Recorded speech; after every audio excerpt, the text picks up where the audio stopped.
at Citi Field in New York. Pix 11 presents New York Mets baseball today. The Mets play the Washington Nationals.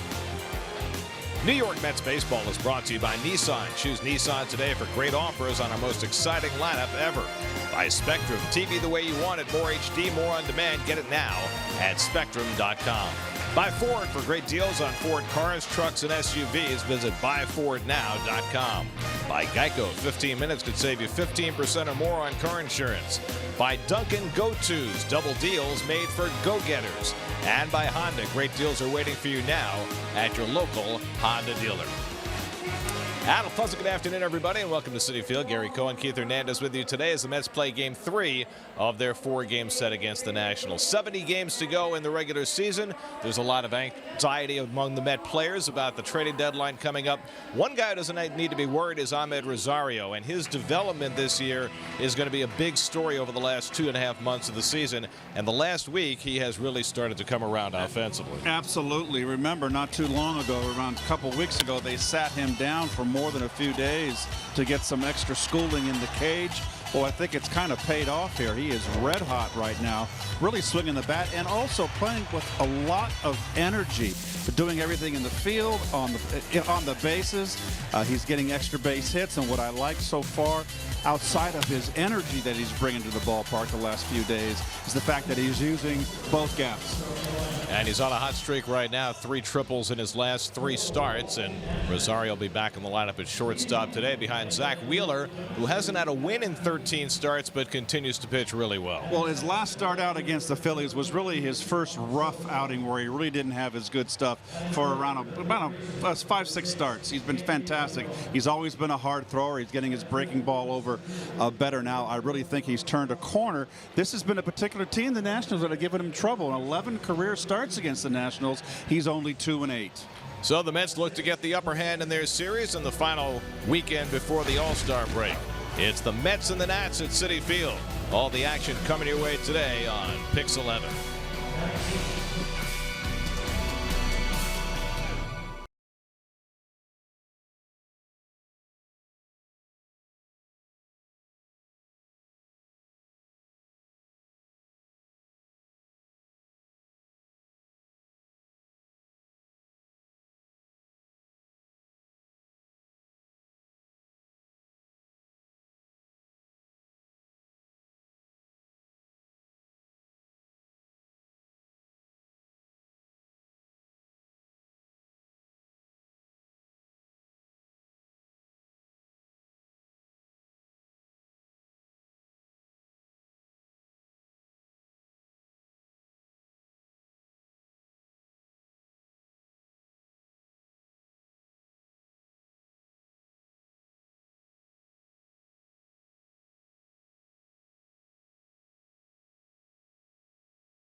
On the Nationals, the first 15,000 fans in attendance will receive a WB Mason toy truck. Plus, all kids 12 and under can run the bases post-game in the Mr. Met Dash presented by Northwell Health. Purchase tickets at Mets.com/tickets. New York Mets baseball is brought to you by Northwell Health. Look north. Baseball's 2 biggest events of the summer back-to-back. The action begins with the Home Run Derby on ESPN July 16th at 8 p.m. Then catch baseball's biggest stars at the 89th MLB All-Star Game July 17th on Fox. Coverage begins at 7:30. Themes of the game brought to you by your Tri-State Ford dealer. We're in real hot weather right now, and so we're going to go with the weather and cooling off. The Nationals really struggling this year scoring runs offensively. You can see the difference there. And heating up, of course, we talked about Mr. Wheeler on the open. He always throws hard. And red hot Ahmad Rosario. He has been red hot, but over the not just the last 3 starts, for at least 6 games he has been tearing it up. Gorgeous day in the city. Warm, low humidity, perfect summer day. Mets and Nationals first pitch coming up from Citi Field.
Life on his fastball, better results on his curveball. Confidence seemingly brimming right now. He's already thrown the most innings he's thrown in any season in the last 3. In fact, the last 3 years combined. Considering he missed 2 of those with Tommy John surgery, came back last year, didn't even get to 90 innings. With his first out today, he'll get to 100. Well, there are his numbers right there on the season. The record is not something you want to brag about, but you know what? He's pitching a lot of tough luck, much like DeGrom. He's actually been overshadowed by DeGrom's bad luck season. He's pitched well enough to have more than 2 wins on this season, and I really feel, Gary, that he's kind of turned a corner here. I think that split finger now has given him another weapon. His curveball's come around, looking good. Nationals lineup brought to you by Bob's. Everything's better with a Bob Opedic. Spencer Keyboom gets his first start of the series behind the plate. Trey Turner back in the lineup after sitting yesterday. He'll bat 7th with Adam Eaton at the top. Nationals struggling to score runs. Got the biggest drop off, the second biggest drop off in run score from last year in the National League. And we'll take a look at your Mets defense, brought to you by purplebricks.com, and Plawecki doing the catching today. That's a tandem there with Mesoraco. Reyes getting a lot of playing time. He's over at third base today.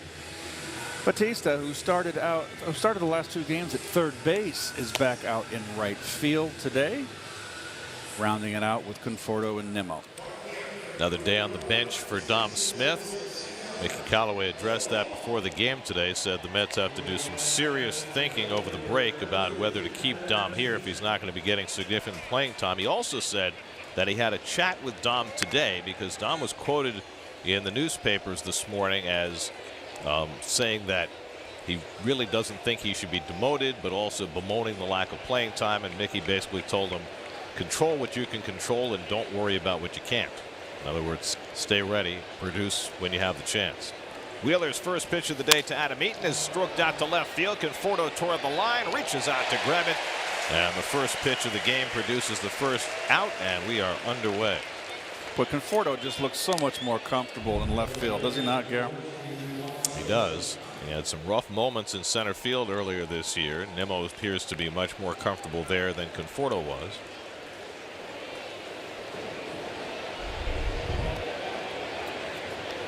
So Wheeler gets a quick out, and now Juan Soto, the 19-year-old left fielder, is 3 for 9 in this series, hitting a .306 through his first 170 major league at bats. First innings have been worrisome for Zach. His first inning ERA this year is 5.82. He had been doing better lately, but his last start gave up a run in the first, a run in the second against the Phillies. And he leaves the fastball high, and it's 2-0 to Soto with Anthony Rendon on deck. He's got that very easy, fluid motion, and the ball just explodes out of his hand. He's always had that blazing fastball. 3 infielders on the right side against Soto, and he takes a fastball for a strike. Alan Porter calling the balls and strikes today. You see those first inning numbers on Zach. It's really been 2 seasons for Wheeler. His first 9 starts when he had an ERA of 5.4, and his last 8 when he's been at 3.4. Well, there's the motion here. Very upright. Not a drop and drive guy at all. Just a very powerful arm. 99 out of the hand of Wheeler, and Soto fouls that one off. And there you see the contrast between the first 9 and the last 8, and as Keith mentioned during our themes of the game, his fastball velocity has gone up significantly between the end of May and the start of June. How that happened, I'm not quite sure. Soft liner. Reyes will play it on the hop with the bare hand, and the low throw in time to get Soto. Reyes got caught in between trying to catch that ball in the air and letting it fall, and he handled it well, using the bare hand to throw out Soto. Well, this is a full swing by Soto, and he gets jammed to death, and you think it's hit harder. And that little moment of hesitation forced Reyes to play it with the bare hand on the single, the high hop. And Wilmer, that's an easy pick. Oh, it's not even a pick. Nice little backhand by Wilmer. Looks a lot better with his footwork at first base, I've noticed over the last 2-3 weeks. He's getting a lot more experience over there. Practice makes perfect. Here's Anthony Rendon, 4 for 9 in this series with a couple of home runs. So Wheeler's retired the first 2, and he pops a fastball in for a strike. Zach's facing the Nats for the second time this year. He took a loss to them in April. 6 innings, 3 runs. But as Keith mentioned, his lifetime numbers against the Nats are not good at all. And that's inside, and it went off the bat, I thought. No, it looked like Rendon was like it got his finger or something. And the home plate umpire, I think, is asking for help from his corner umpires as to what that call should be, and the umpires are going to group together. That ball hit something. Either it hit the hand or the bat. It certainly made a sound as though it hit something, and then Rendon winds up shaking his hand. So that's a pretty dead giveaway. Let's see if we can hear this. It hit something. Yeah. So the umpires are getting together. Porter clearly couldn't figure out what it hit, if anything, and now he's asking his brethren for help. It's not a reviewable play. Just let it go. Stay with your call. Well, he didn't really make a call because I don't think he knew what to call. So what's it going to be? No indication from Porter. And that's not really helpful. It'd be really nice for you to let us know what you guys decided. Now he says 1-1. Okay, so I guess in their opinion it didn't hit anything. Slider off the plate, and it's 2-1 to Rendon. Bryce Harper would be next. There's the umpiring crew. Alan Porter with the balls and strikes. Marvin Hudson, the crew chief Bill Miller, and the young umpire John Libka, who mostly did a great job last night behind the plate. He had that one weird thing where he negated a balk by Syndergaard because the hitter had asked for time and he hadn't granted time.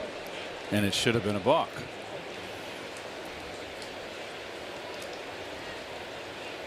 But other than that, I thought he had a really good. He had a terrific day behind the plate, and from that point on, it was ball 4. He was very assertive with his timeouts. Wheeler throwing a 3-1 curveball to Rendon with Harper on deck, and issues his first walk. He walked 3 4 2/3. His command was definitely off in that last start against the Phillies. Well, here's Harper, who last night went 1 for 4, and probably his least favorite moment in the game came in the 5th when he grounded into a double play and didn't run to first base. David Martinez, his manager, was asked about it after the game. He said, "I'll have to talk to Bryce about it tomorrow." Apparently they did speak today. And when Harper was asked about it and whether Martinez had talked to him, his reaction went this way: "You mean the ball I hit 108 miles an hour?" And that was pretty much the end of the conversation. So when you hit a ball hard, I suppose it's okay not to run the ball out at first base, and he did not run that ball out. It was not good. And you know, from folks who watch the Nats every day, not the first time that's happened. Bounced straight back 0-2, and you know how frustrating this year has been for Harper. He's hitting just .214, even though he has the home runs, he has the walks. This is his free agent year, and there are a lot of eyes on him. You don't want those eyes to see you not run out ground balls. Exactly. And you've got a young player over there that's really taken the National League by storm, that probably looks up to you, that's 19 years of age, Juan Soto. And he sees the star player doing that kind of stuff. It's not good. It's contagious. 0-2 from Wheeler, and it bounces in, knocked down by Plawecki, and Rendon will stick at first. Terrific block by Plawecki. This is a hard curveball, spiked. Very well done. Got just enough of it to dissuade Rendon from having any ideas of moving up.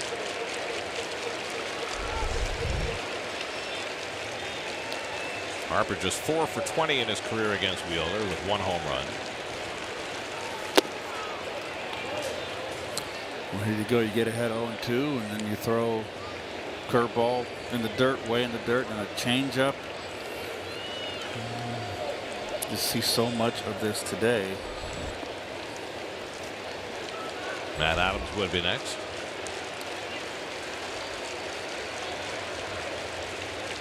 Two coming, and Harper goes down on strikes. Wheeler blows a fastball by him to end the inning. 98 miles an hour. Harper's 101st strikeout of the year. Mets come to bat with no score.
take 5. Brandon Nimmo 3 hits last night, breaking out of a bit of a slump.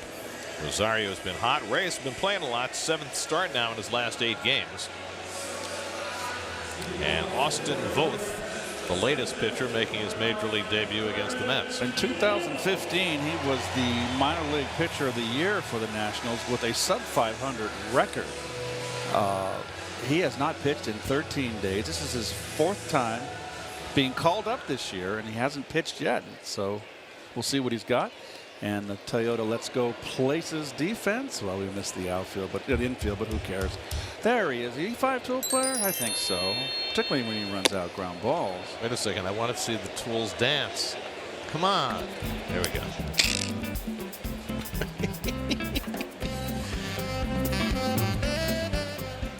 Oh, definitely our best graphic of the year. Gerard, our producer. Gerard was a saxophone, not a trumpet. Brandon Nimmo 3 hits last night.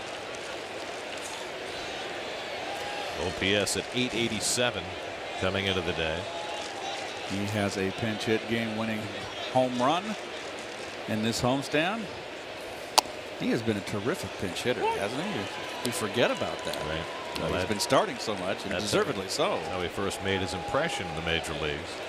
Able to play every once in a while, come off the bench, and as Mickey Callaway said, talking about Dom Smith, and Nimmo's the perfect role model for just keeping your head down, taking the opportunities that you get. And Nimmo goes down on strikes, and Voth has a strikeout to begin his big league career. Upstairs. And swung right through it. He's been kind of swinging up a little bit, Brandon. Makes you a low ball hitter. Austin Voth, 26 years old. University of Washington product. Husky. Had an awful year in the minor leagues last year. They played him at single A, double A, triple A. He lost a lot of velocity. They weren't sure why, but he got it back this spring, and here he is making his debut after 15 starts in triple A. And he catches the outside corner with a fastball. Both a 5th round pick in 2013. Born in the same hometown as Michael Conforto. That slapped the other way, and Cabrera's got a base hit through the vacated side of the infield. 4th hit and 8 at bats in the series for his Dribble. Well, as Dribble had that little bit of a slump, and now he has been out of that slump for quite some time, being very consistent and having a heck of a power year. 17 home runs on the year. There you go. 2 more hits and he scores. But Your Honor, I could hit a double and he'll score. But if you get a single and somebody hits a 2-run homer behind you, that's an extra run, right? Yes. It still works that way? Yes. Okay. Here's Bautista, 3 for 7 in this series. He's driven in 3 runs in the first 2 games. .395 on base percentage as a Met.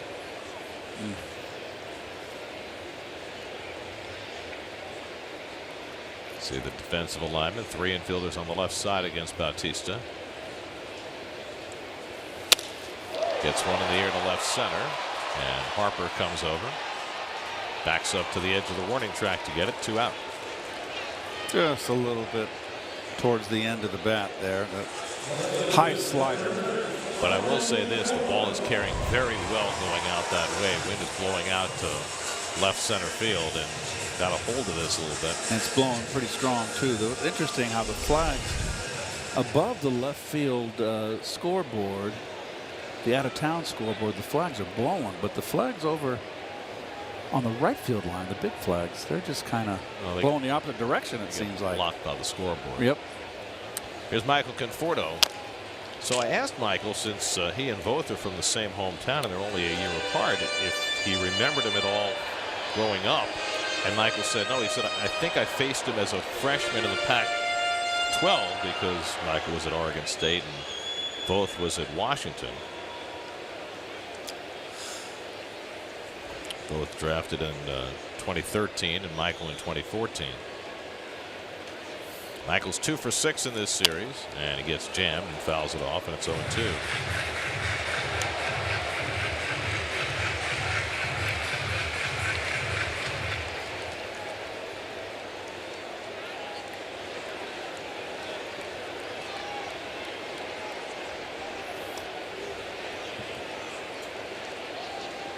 Cabrera at first with 2 out. And that one bounces in. Cabrera takes off on the dirt ball read, and he makes it safely. He's really terrific with that. It'll be a wild pitch charge to Voth, but Cabrera read it perfectly on the bounce. You know why he's so good at advancing on that dirt ball is that he wants to advance. He's every time he comes with the pitch, he's ready to move. He's on his toes. Well, you have to be ready on that ball too, right? No, nothing in 2. There's every chance that the pitch is going to bounce the next pitch, and he did, and Cabrera was ready.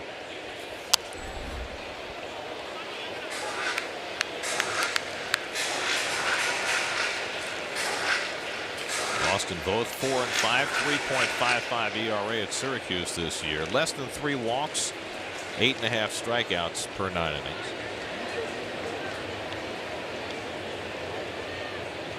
One-two coming, and he misses high with a fastball. 2-2.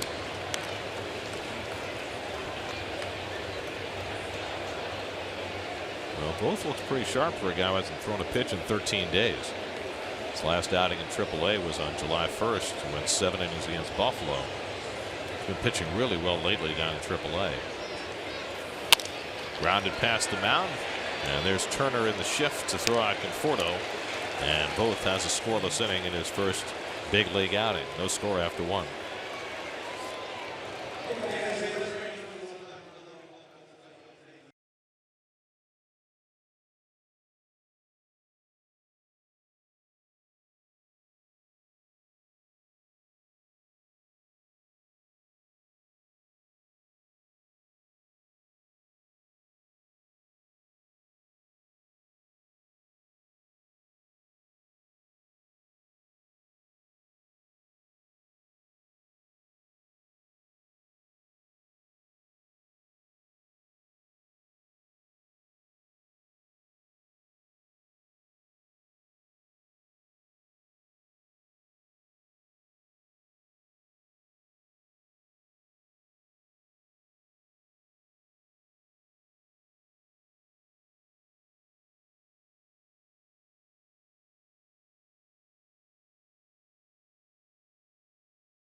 Second inning, Zach Wheeler faces Matt Adams to lead off in a scoreless game.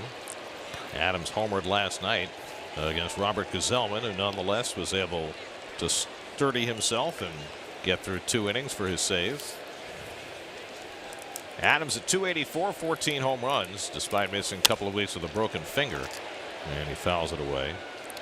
Ryan Zimmerman is here.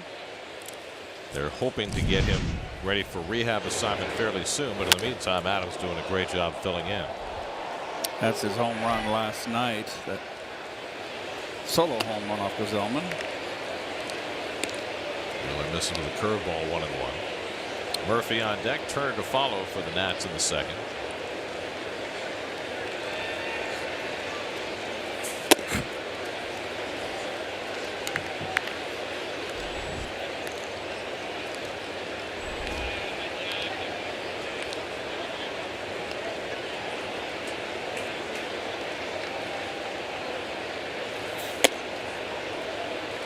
Moves that fastball high, and it's 3-1.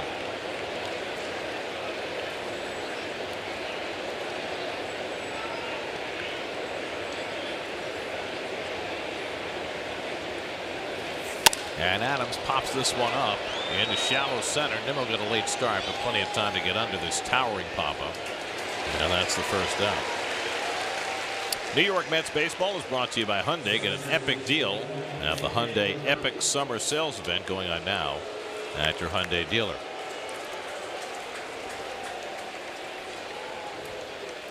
So Wheeler takes care of Adams for the first down. And now Daniel Murphy. Just 1 for 4 in this series, but he's drawn 4 walks in the first 2 games. Only 84 at bats on the season for Murph. I think the biggest question about Murph right now, after coming back from microfracture surgery on his knee, is whether he's got enough of a base with his legs to be able to provide the power that he's displayed the last couple of years. And you know, you're not in your early 20s anymore. It's a little tougher coming back off injuries when you get into your 30s. I mean, Murph, his first 2 years in Washington, had 48 home runs. He's got 1 so far through his first 84 at bats. I mean, when he first came back, he wasn't hitting at all, and he certainly picked that up over the last week. Pops that one to shallow left, and Conforto coming on. And there are 2 out.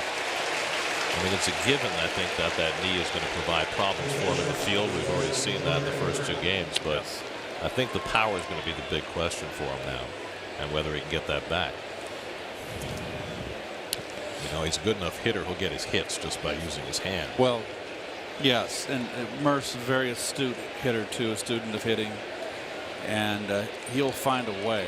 Now, if he has to give up power, it's all then you got to focus on being a clutch hitter, which he always has been, a fairly clutch hitter.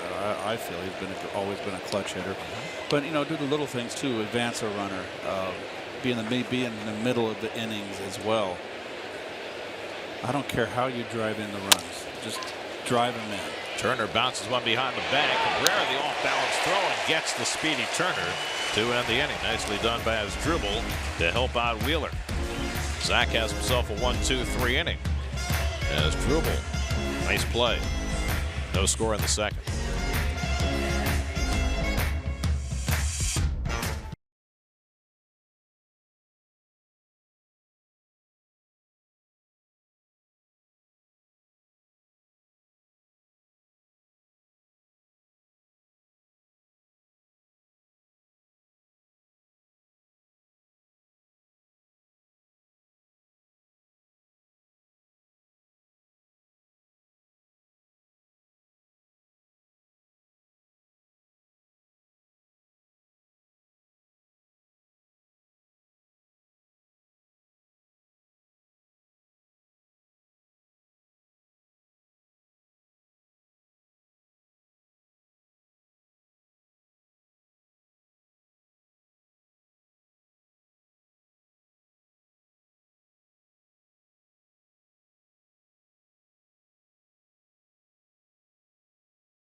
Car insurance.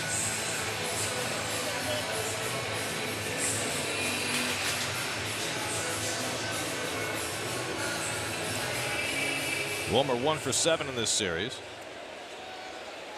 Flores, Plawecki, and Reyes for the Mets in the second. Facing Austin Voth, who didn't appear very nervous in his first big league inning. Maybe it's helped that Voth has been in a big league clubhouse repeatedly this year.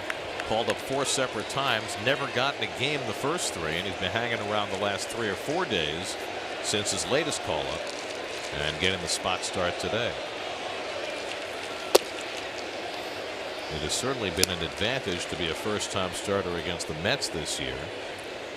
In fact, 3 first-time starters have already gotten wins against the Mets, which is the first time that's ever happened to the Mets in one season. You got to insert me in the lineup. Well, I was going to get to that.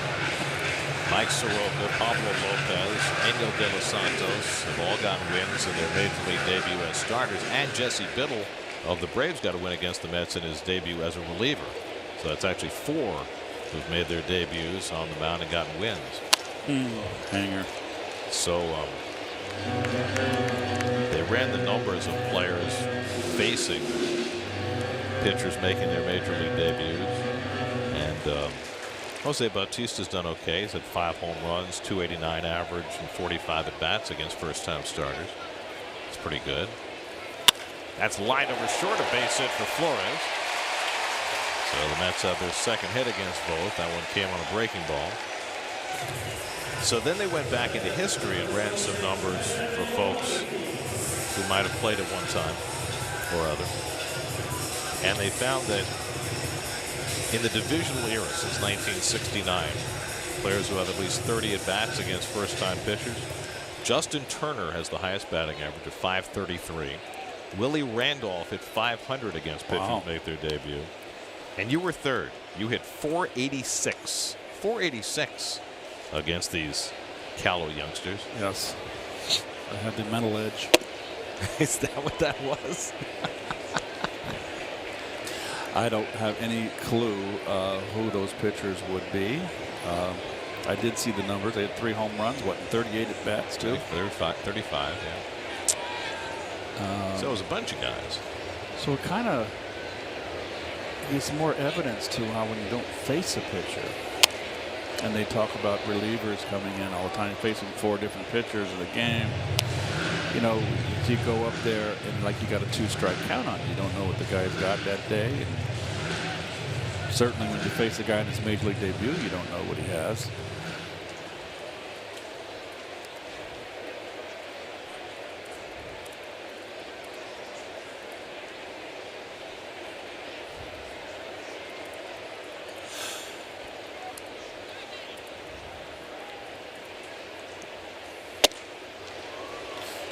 With a big cut on a fastball, 1-2.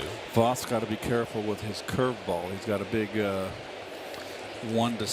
curveball, and it breaks a lot, but it's not a lot of velocity. Wilmer didn't fool Wilmer one bit. Looks like he's a little sneaky with that fastball upstairs. Yeah, it's only registering 91, 92 on the gun, but they're not getting great looks at it. That's lined the other way. Coming toward the line is Eaton, but it lands for a base hit. Flores pulls in at second, and the Mets have back-to-back hits to start the second inning.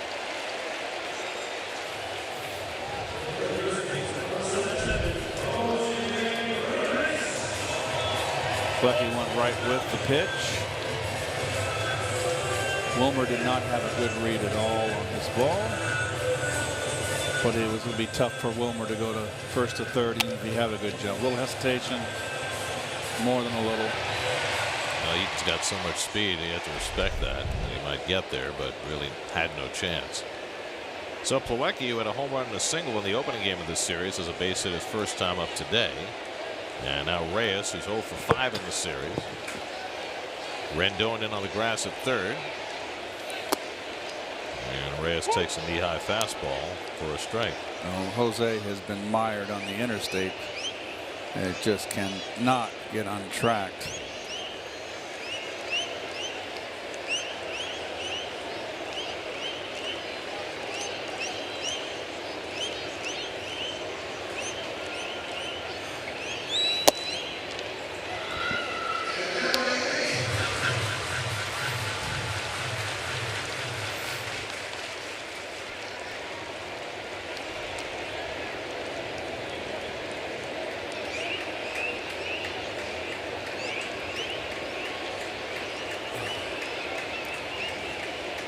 One to Jose. The slider misses 2-1. Voss getting himself in a bit of trouble here. Good hitters count. Runners on base.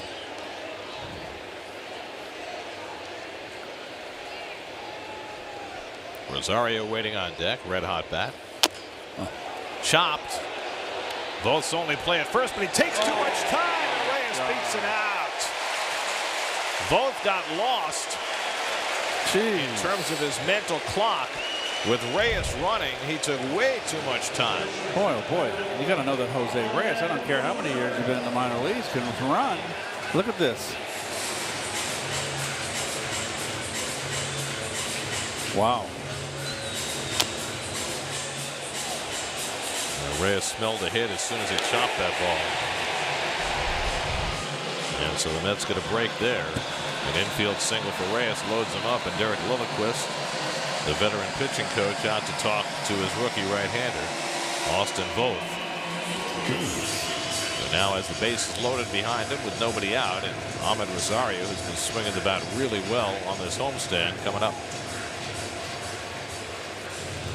It almost looked like he was looking into the catcher key boom to get an instruction. Now he's got to know that the only play is going to be to first base on a chopper like that. Almost looked like he thought the bases were loaded. He could throw home the way he took his time. Maybe.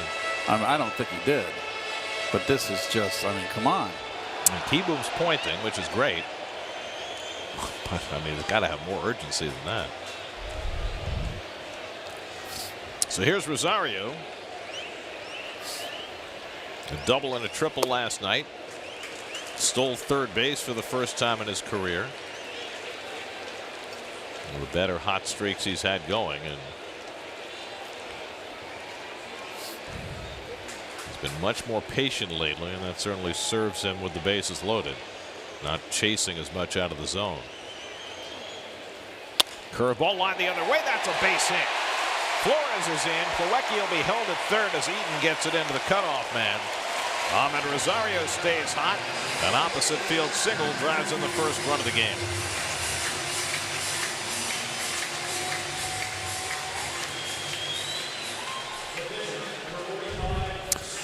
Well, the curveball I said was going to get him in trouble. It's a lazy breaker, and the Rosario right there. He's been using the whole field.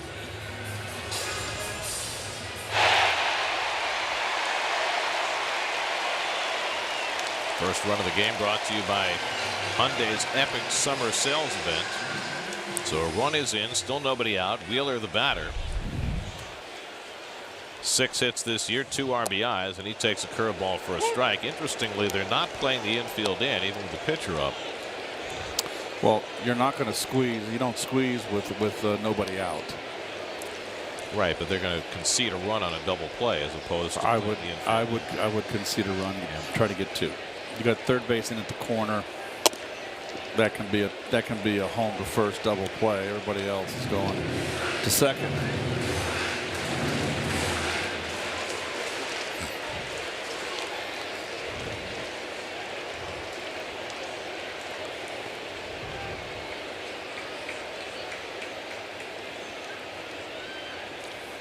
And Zat takes a fastball for a strike, 1-2.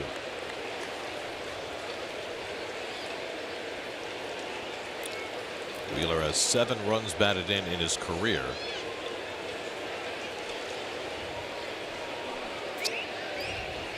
Batting here with the bases loaded and nobody out. He just got a piece of that curveball to stay alive.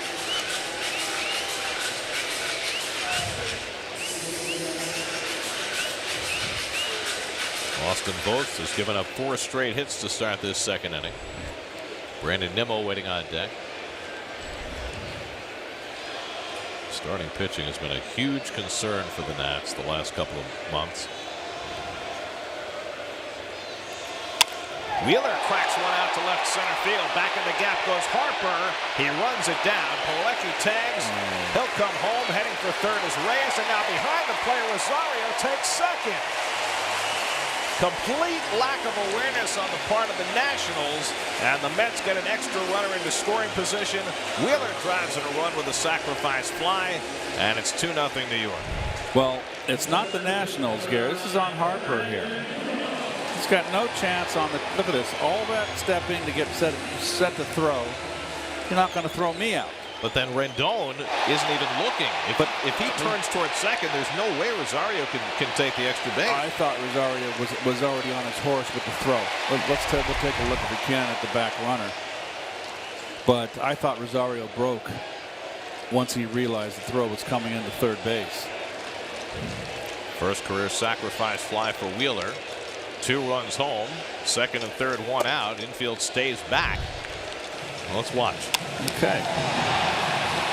Halfway. Reyes. Tagging.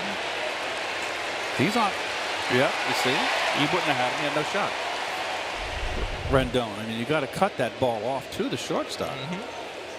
And it's just. Wow. Nemo swings through the fastball, and it's 1-1. Nemo struck out his first time up, his 89th strikeout of the season. But you saw Reyes hesitate. He went and tagged up. We wouldn't be talking about this if Harper throws the ball to second base. That's the right play. Just seems like the Nats have been a little off kilter this entire series defensively. Not on point. Grounded to the right side. That'll bring home another run. Voth has to cover. In to score comes Reyes with the 3rd run of the inning. And it's 3-0 New York.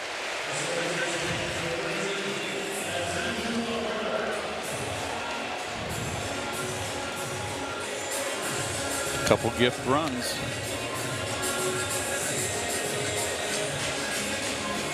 So now Rosario at third with 2 out. 3 runs home in the inning. Second straight night the Mets have had a 3-run inning.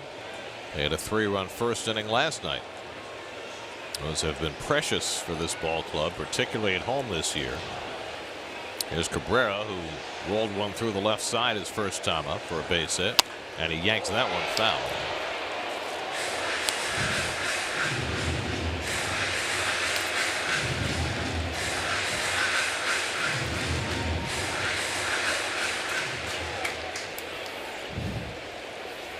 This looks like the Nationals have no sense of urgency.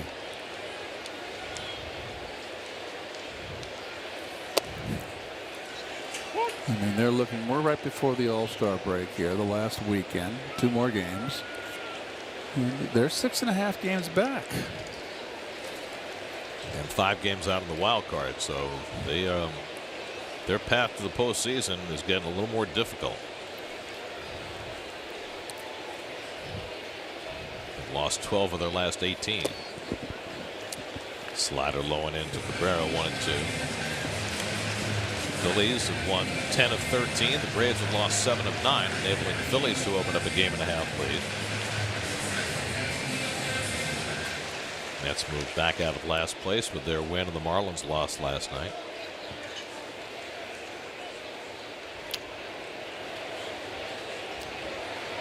One and 2 to Cabrera. As Struble takes a fastball high, 2-2. So Austin Voth, in part because of his own fielding mistake, and has fallen into the deep water here in the second. He's thrown 26 pitches in this inning already.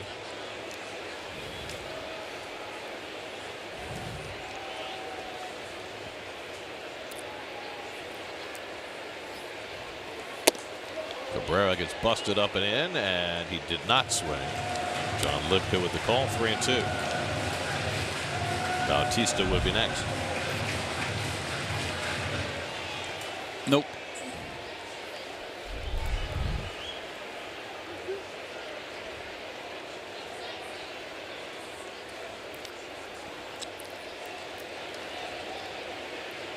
Three-two coming. Grounded into the shift. Murphy gets in front of it. And that retires the side, but the Mets bunch 4 hits and score 3 runs. After 2, 3-0 New York.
Today's high-speed pitch comes from Infinity and Power of the Drive. It's Wheeler by a half dozen. He continues to work with animated fastball velocity.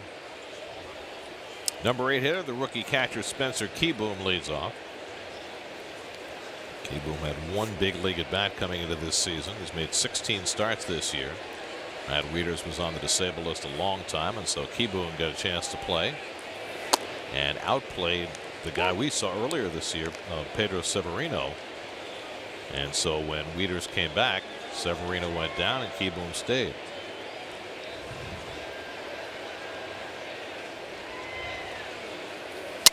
Broken bat off the glove of Wheeler, deflects out to Cabrera. Still has plenty of time against the slow-footed Keyboom. That's a 1-4-3 putout with one busted bat along the way. Well, he sawed him off here.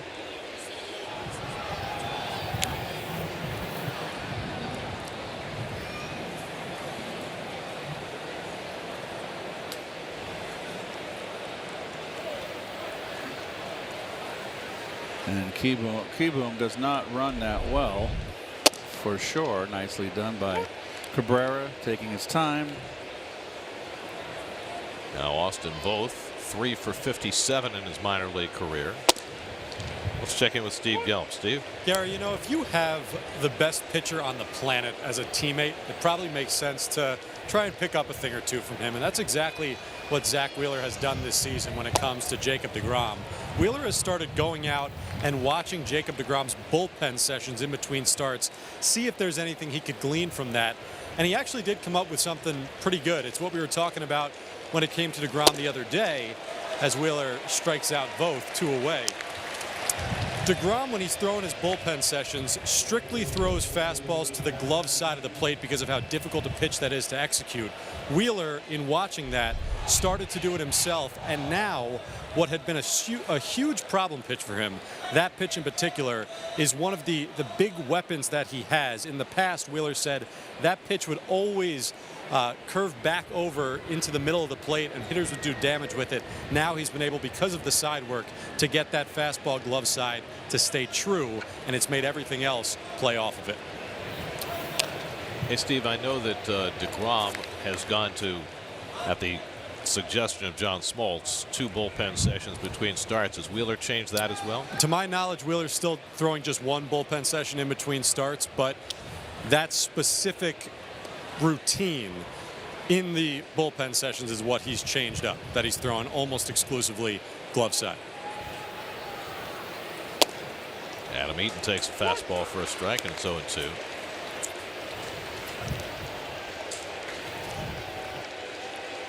Well, it can be such an effective weapon, but such a dangerous pitch when, as Zach says, it leaks out over the plate.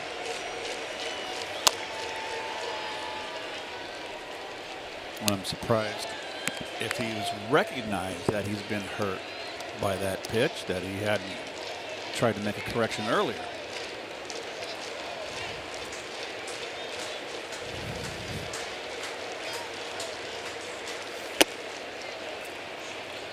One and 2 to Eaton, who lined out to left field on the first pitch of the game from Wheeler.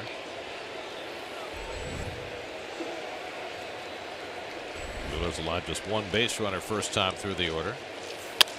Slapped over the bag. That's a fair ball, and that'll roll down against the sidewall, and Eaton pulls in at second base with the first Washington hit, a 2-out double.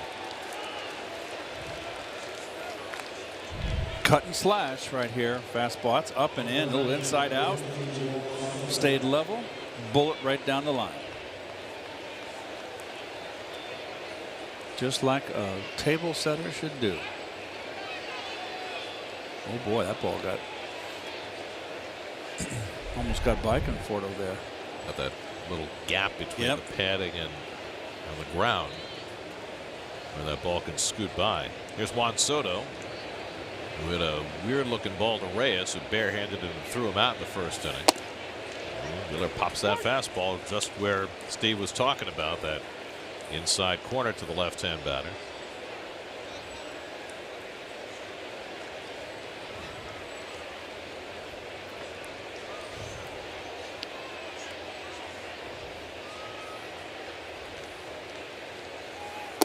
Sort of one of those guys who has that front foot pointed almost backwards.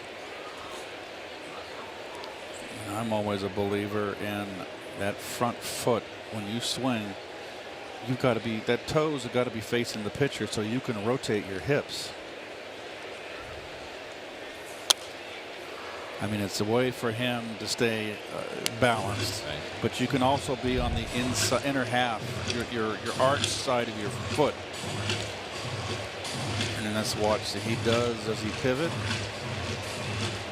See, that locks you up. You don't get full rotation unless you move those toes towards the pitcher.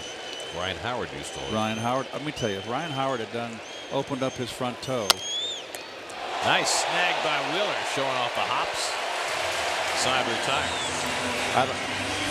Ryan Howard would have hit balls out of the ballpark at Citizens Bank. Nice athleticism by Wheeler. Got to get him under the class. Do some rebound. 3-0 Mets.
IS, thrilling by design. TJ Rivera, who recently came back from Tommy John surgery, being evaluated after he felt some soreness in his elbow last night.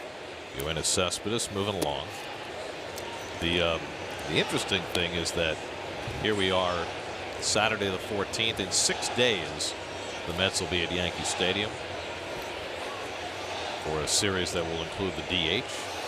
As Bautista jumps back 2-0, and Mickey Callaway was asked today if he thinks there's a possibility Cespedes could be back to DH in that series, and he said it was possible, which is a little hard to believe since the guy hasn't had an at-bat in 2 months.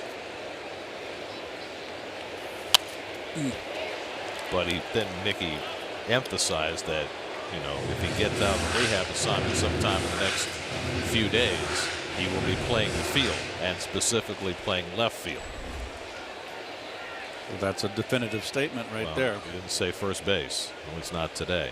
Although there's been a lot of talk about Cespedes getting some action eventually at first base. I think the feeling is it's more important to get him back here where he can play the position he's accustomed to playing. It seems like recently Mickey Callaway has been more assertive, more authoritative, which I like.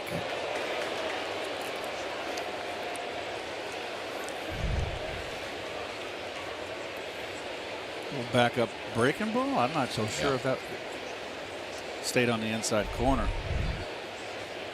3-2 from both, and Bautista fouls off the fastball.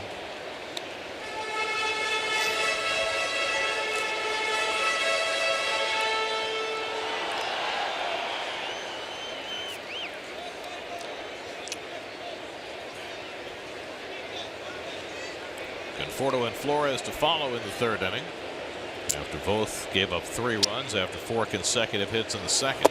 And that's low ball 4. First walk given up by the rookie right-hander. And the Mets have the leadoff man on for the second straight inning.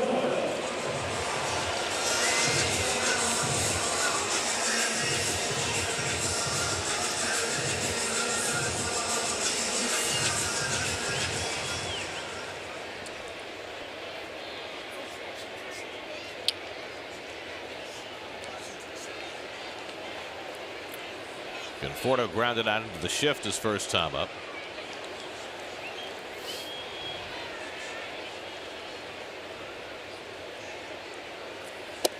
We mentioned that both is from the same hometown as Conforto, Redmond, Washington. In fact, this is the second starting pitcher from the state of Washington that Michaels faced on this homestand. Blake Snell with the Rays.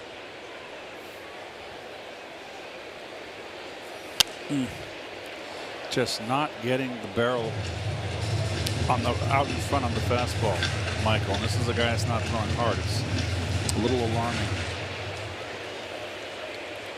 And it has been trending. A little bit of shadow coming across the field now. No effect on the hitter adversely right now. Does it matter that it's a hazier sunshine and the shadows aren't as distinct? Does that make a difference at all when you're dealing with shadows? A shadow's a shadow. Yeah. It's not good. The ball gets into a darker place. It's not good.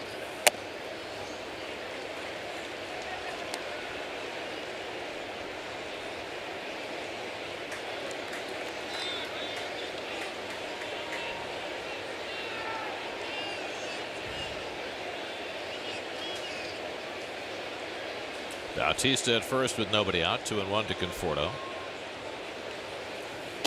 And both gets the breaking ball in for a strike. 2-2.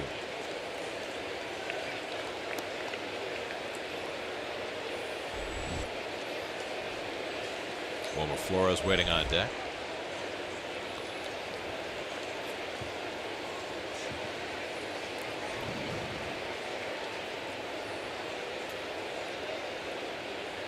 Two coming. And fouls back the fastball.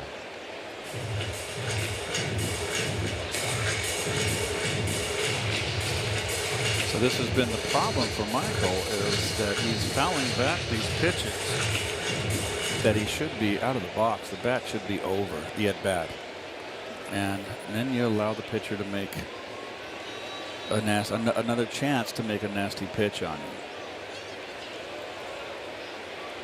So the fact that he's fouling back so many fastballs, what does that tell you? Well, he's been under, but he's also been tardy, and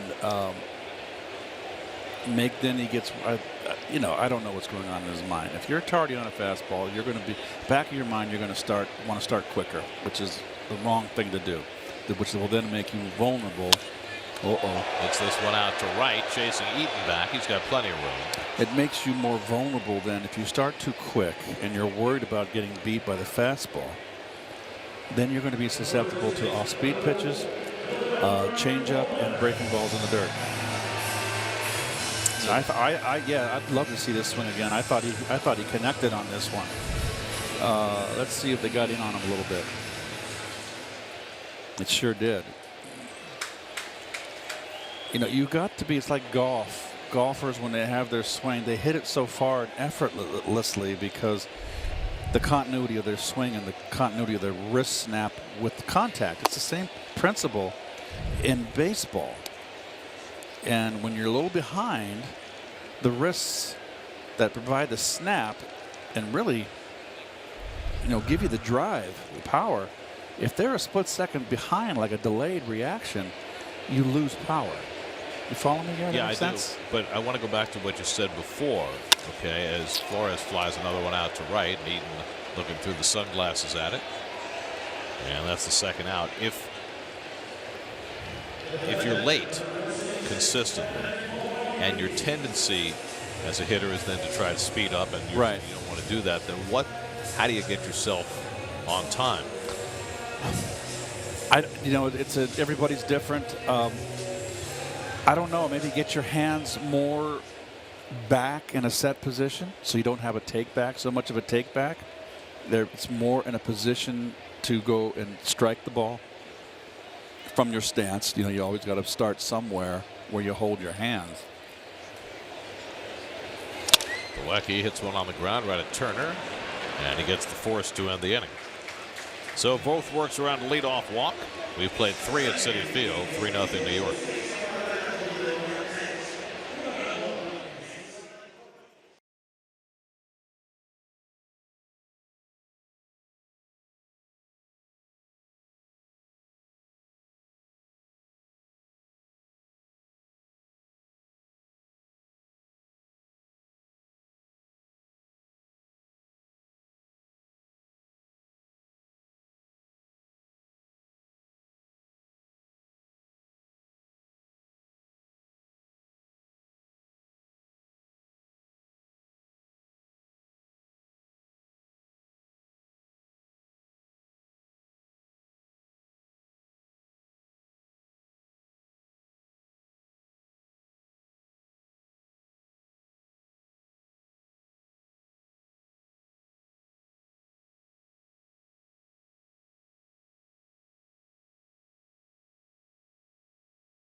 The boathouse. A little bit of rowing. It is a wonderful place to have lunch, Gary. If you can get in, it's just packed. It's just spectacular. Open air. They really redid the whole interior. It's beautiful in there. The food is good. It's just one of my favorite spots to go to have lunch. You walk through the park to get there. It's fantastic. Or you bring a picnic, you rent a boat, and then you get a little exercise out of the deal. That's true. You can do that, but I'm not into that. Oh, who's that? Is that the Relkin family? It sure is. Russ is over my shoulder right now, hovering. Anthony Rendon leads off the 4th inning and takes a strike. Oh, he disappeared. He did not want to be part of your extravaganza. Rendon walked his first time up. Either that or he's going to rent a boat. Fastball for a strike, and it's 0-2. Wheeler getting sharper and sharper with his command as this game goes along. He's given up just 1 hit over the first 3 innings. Rendon, the only walk against his ledger.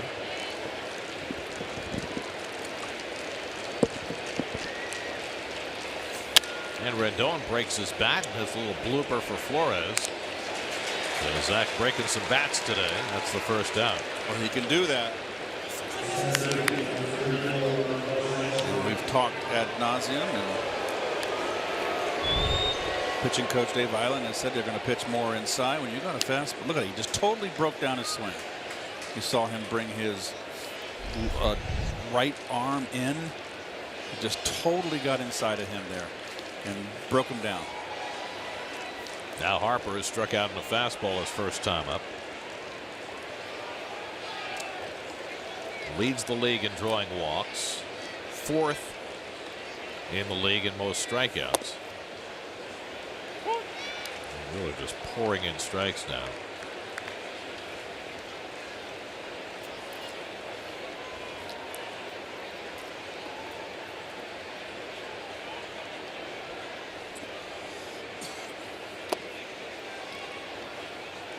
Mickey Callaway and Dave Island talk about throwing pitches with conviction, and that's been a mantra since day 1 when they arrived this spring. Wheeler is a classic example of the positive that they have teased out of this Mets pitching staff.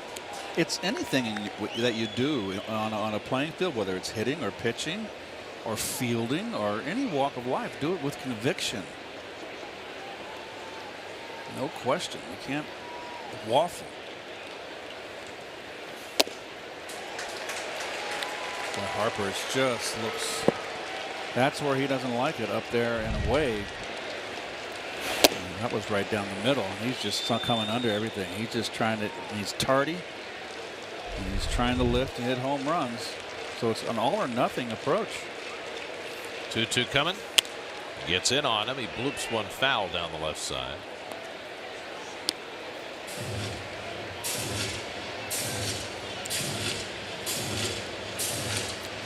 Harper homered in the first game of the series against Jerry Blevins, but just 2 for 10 so far.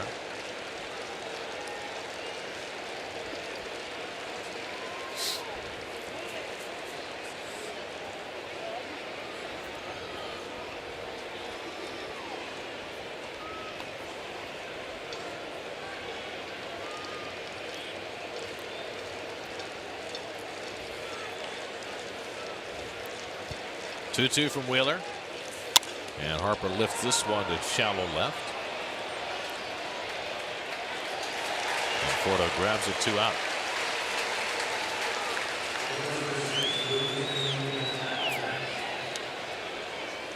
So 2 quick outs for Wheeler against the 3 and 4 hitters, and now he'll take on Matt Adams, who flied out his first time up.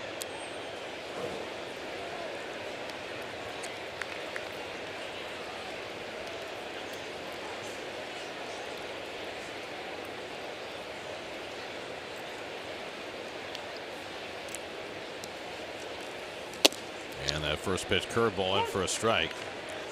The numbers on Zach's curveball have improved drastically as the year has gone along. April and May they hit .308 against it. Since June 1st they're hitting .111. I mean, what a contrast. There's another one, and he gets ahead on Adams, 0-2. He threw a strike with it 53% of the time the first 2 months, 64% since. So every trend is in the right direction with that pitch, and really with all his pitches now. Adams lines one right to Rosario, times the lead perfectly, side retired. Perfectly shifted on the right side of the bag. Rosario helps Wheeler to a 1-2-3 inning. Still 3-0 Mets in the 4th.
With breaking news, traffic, and sports, plus the latest weather to keep you in the know. Mornings from 4:30 to 9 on the Pix 11 Morning News, New York's very own.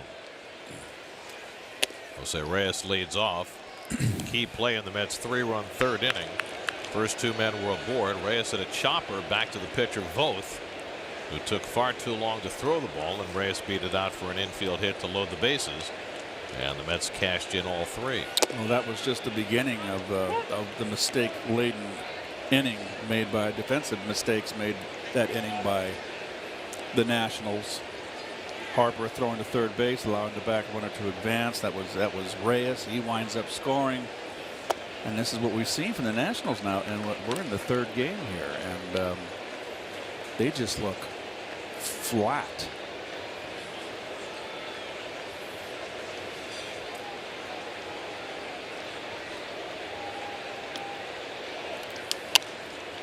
Reyes fouls it away, 2-2.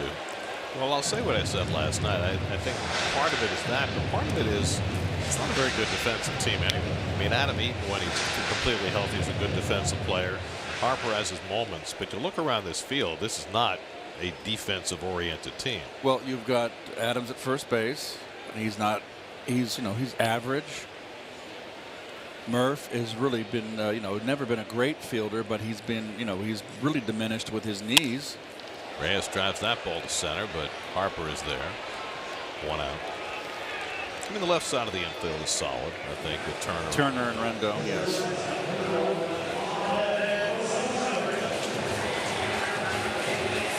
I just wonder if they regret trading Wilson Ramos. He's having a really good comeback year for the Rays. They let him go as a free agent because he hurt his knee. Right, and he had that terrific year. And they signed Wieters because, Ramos wasn't going to be available last year. Here's Rosario, and he swings and misses. I mean, Ramos is a hitter. He's just a really good player and having his best offensive season right now. Rosario chases a high fastball. Ahmed singled into right field and driving the first run for the Mets in that 3-run second. Now 9 for 19 on this homestand. Both tries to get him to chase a bouncer, but he's not doing that right now. He'll still chase a high fastball from time to time, but that bad slider, he's done a great job laying off. He's been much more aggressive. It almost seems like he said, okay, I'm going to go back to my old way. One thing I think he's doing differently, Keith, and the coaching staff has made a point of this, he's keeping that back foot down. Yep. That back foot used to come up and he'd be all off balance. Well, he's been swinging very hard and almost an overswing, and we'll see how this all plays out. There, he didn't swing at a strike that at bat. It happens. It wasn't a particularly good at bat, but that's just one at bat over a series now of a week's play where he's just been hitting everything. Let's see the back foot there, much better. Second strikeout for Voth, so 2 out and nobody on for Wheeler, who delivered a sacrifice fly his first time up. Second straight night, a Mets starting pitcher is driven in a run, and he breaks his bat. Murphy to his right, the off-balance throw, and Adams stayed on the bag, and that retires the side. Nicely done by Murphy, playing on that bad wheel. It looks painful to watch. Yep. But he was able to plant on that bad leg well enough to get the throw away, and Adams kept that toe on the bag. Murph's always been a gamer.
other games, but this was a pretty good play last night in the game between the Cardinals and the Reds.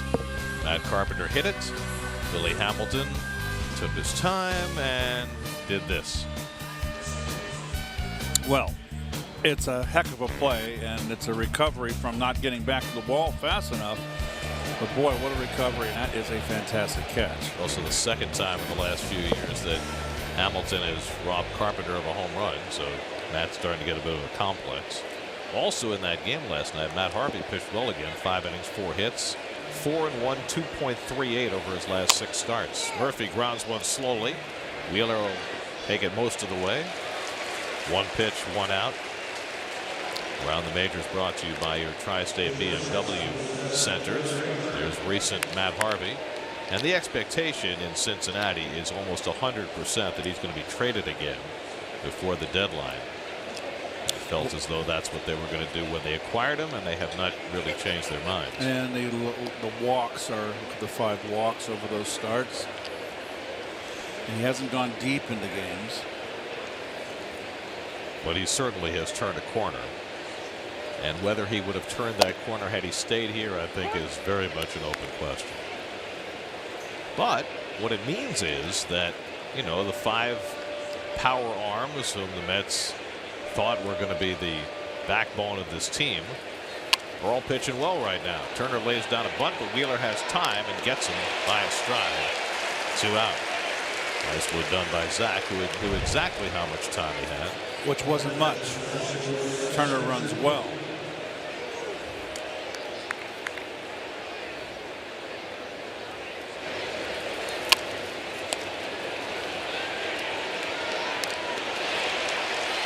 So with 3 pitches, Wheeler has 2 outs. He's handled them both himself.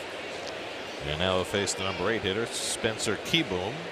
He'll hit one off Wheeler's glove into a 1-4-3 put out his first time up.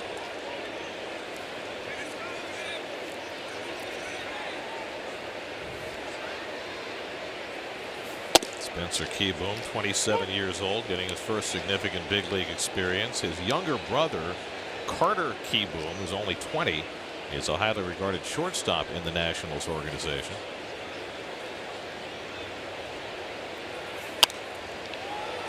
Popped up in foul ground. Plawecki giving it a look, but it lands in the second row.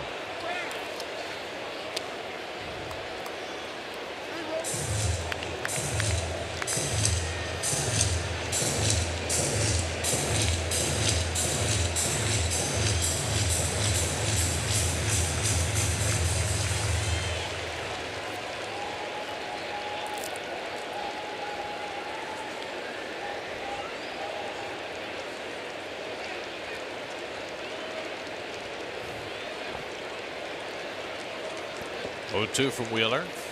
And Keyboom takes on the outside corner. Strike 3 call. 3rd strikeout for Wheeler, who has himself a 6th pitch. Top of the 5th. Halfway through at Citi Field. 3-0 New York.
off the inning for the Mets. And last night on the broadcast, we talked about Brandon Nimmo's approach at the plate, how he really hunts a certain pitch in a certain part of the zone until he gets 2 strikes on him, and then he expands, then he protects. And I know, Keith, you had a couple of questions about that when I did the report last night, so I went back, circled back with Nimmo, and got the answers for you. The first one was about just how big of an area, just how big in the zone is he looking. He described it as essentially the size of a basketball. That's what he's looking for until, again, he gets to 2 strikes.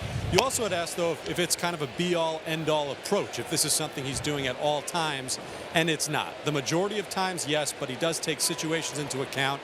He also said that there are times where he knows or thinks he knows what a pitcher's trying to do to him, and he'll change, he'll cheat a little bit, looking for something else that might not be his hot zone. Okay, so the size of a basketball is basically the size of a large catcher's mitt. So so it's a very small it's a small percentage of the strike zone. And watch the catcher as he gives his sign. That's about the size of a basketball, is it not? Maybe a little bit bigger. That's not a lot of strike zone. So I don't like to give up that much of the strike zone. To be honest with you, I feel that I could cover 3/4 of the plate, up and down, in and out. That's just me. But it's okay, whatever works. And I'm glad that he does change. And he's getting more experience now, and he thinks he has an idea how a pitcher is trying to work him. That comes with experience. I'm sure it comes with a lot of watching of the video. So I'm not surprised at his. I'm glad you went and specified his comments there, Steve. Nimmo strikes out for the 2nd time today. I think the key too, Keith, just to keep in mind is that, and Nimmo was saying this when I asked him about it, you know, he is not the same as everybody else. There are guys that, yes, I think they're taught at this point mostly to try and look for pitches that they can do significant damage with. But Nimmo, because of his exceptional eye, feels more comfortable getting to 2 strikes than other guys who don't have that same type of plate discipline. There's so many invariables that go into every individual hitter. You're absolutely right. Every hitter is unique, has their own strengths and weaknesses. And I couldn't agree with you more, Steve. So not everybody's a 300 hitter. But the flip side for Nimmo, of course, and he's having a great year. But if you get to 2 strikes a lot, inevitably you're going to strike out a lot. And he's now got 90 strikeouts in 256 at bats. I don't think inevitably you're going to strike out a lot with 2 strikes, Gary. I really don't. I think in today's game, yes, with the way they're patterning their swings, there's a lot of vulnerability with the uppercut. But there are a lot of good 2-strike hitters. Altuve doesn't strike out. Altuve is obviously one of the best hitters in the game. Cabrera down the right field line, hooking, foul. I mean, he's batting champion how many times? 3 times. He doesn't strike out. He's a throwback, and I think he's the best hitter in the game by far. And there are some hitters that are like Bellinger and the Dodgers. You want Bellinger to swing hard and try to lift. He's a classic cleanup hitter. I just don't like the fact that we're losing sight in today's game of the table setters in the top and the speed, putting the pressure on the defense, setting it up for the 3, 4, and 5 hitters. And you know, the game has changed where there's a lot of front offices that want their best hitters hitting second. They say that the stats, the analytics show that they get more opportunities to drive in runs and get up more. Okay, fine. I just come to the ballpark, Gary, and try to offer my opinion, and I could be wrong, and I could be right. And often you are. Ball 4 to Cabrera. He's on base for the 2nd time. 2nd walk given up by both. If you never express an opinion, you'll never be right or wrong. And sometimes there are shades of gray. I just think, personally, I mean, if you look at the historic numbers on 2-strike hitting, right? A good 2-strike hitter hits 230. Yes. 2 strikes. You're a decided disadvantage. So that's why I say if you get to 2 strikes consistently, it's inevitable that you're going to strike out a certain percentage of those times. Yes, particularly 0-2. I mean, there aren't a lot of guys who walk a ton and don't strike out a ton. Right? If you're going to be a guy who walks a lot, you're probably going to be a guy who strikes out a lot because you're running deep counts. You're getting yourself to that brink where striking out is a distinct possibility. But again, I never felt disadvantaged 3-2. Right, but I'm not when talking about 3-2. I'm talking about 2-2. Okay. 1-2, right? So even 2-2, it's an even playing field. But you were also a hitter who on 3-2 wasn't swinging for the fences. No. I think that makes a huge difference. But I was swinging hard. I wasn't slapping it. Oh, he missed The it. guy swings for the fences, but he yanked it foul. 2-1 to Bautista. Oh, that gets to my point where the game today has evolved with all the home runs, and they want the lift, and that's why the strikeouts are more. There are more strikeouts than hits, which is very alarming. Yep, first time in history. And I think that is evidence. If you had a court case and you were presenting your case before the judge, that would be powerful evidence. Of what? Against this new philosophy. Well, I will say that, you know, the game adjusts, and this year compared to last year, home runs are down, runs are down, right? Because pitchers have adjusted. I mean, we've seen it with DeGrom. I mean, it's a perfect example, right? Yes. They're pitching upstairs. So then it's up to the hitters to either adjust. Exactly. Old habits are hard to break. They're hard to break. Old habits are hard to break, Gary. And if you've been swinging, this is close. Well, hit off the overhang in front of us. That's why we're never going to get a foul ball. Right.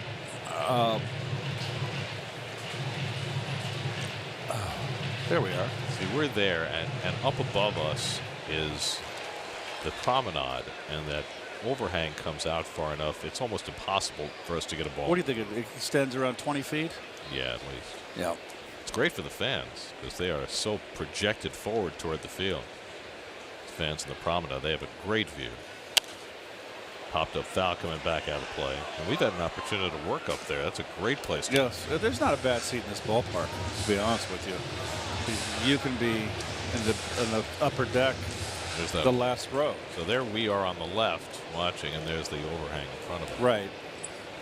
A lot of pigeons are up there, too, in the framework. Well, they've done some work to try and get rid of the pigeons or dissuade them. 3-2 with 1 out. Cabrera at first, not running. And it's outside. Bautista walks for the second time. That's back-to-back walks given up by Voth, who may be nearing the end of the line. He didn't walk more than 3 batters in any of his minor league starts this year. He's walked 3 tonight. Justin Miller, who pitched last night, is up. That's Henry Blanco out there. There's the bullpen coach for the Nationals. Former Mets catcher. So here's Conforto, who's grounded out and flied out. Mets with a 3-0 lead and bidding for more in the 5th. As Voth tries to negotiate his 3rd time around the batting order, and so far not going very well.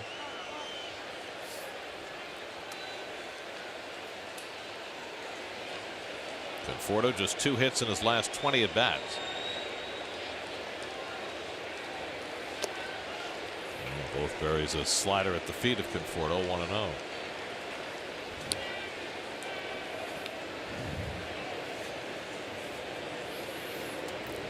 Both, as we mentioned earlier, pitching for the first time in 13 days since his last minor league start.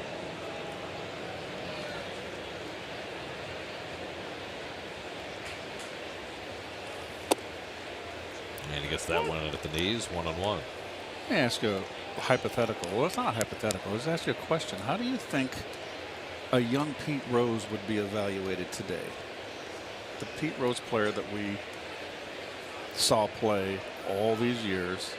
I wonder, because he wasn't a home run hitter, I wonder if he would have had a second look. Well, you can say the same about Tony Gwynn and Wade Boggs, right? Guys who were prolific hitters, but not big home run hitters. Well,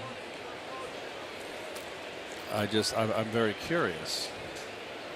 I overheard in the conversation someone kind of scoff at Felix Mion that he wouldn't be able to play in today's game. Felix Mion was a doggone good player. Conforto drives one out to right field. Eaton chasing back to the warning track at the wall. It's out of here! Michael Conforto with a 3-run homer. Number 11 for Conforto. He has needed a big hit badly, and he just provided one to give the Mets a 6-0 lead in the 5th.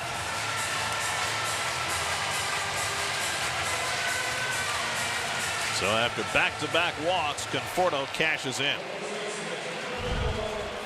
Well, it's a good sign right here. Well, that's right down Broadway. And he finally got the barrel out. So good for Michael. That blows this game open right here, 6-0.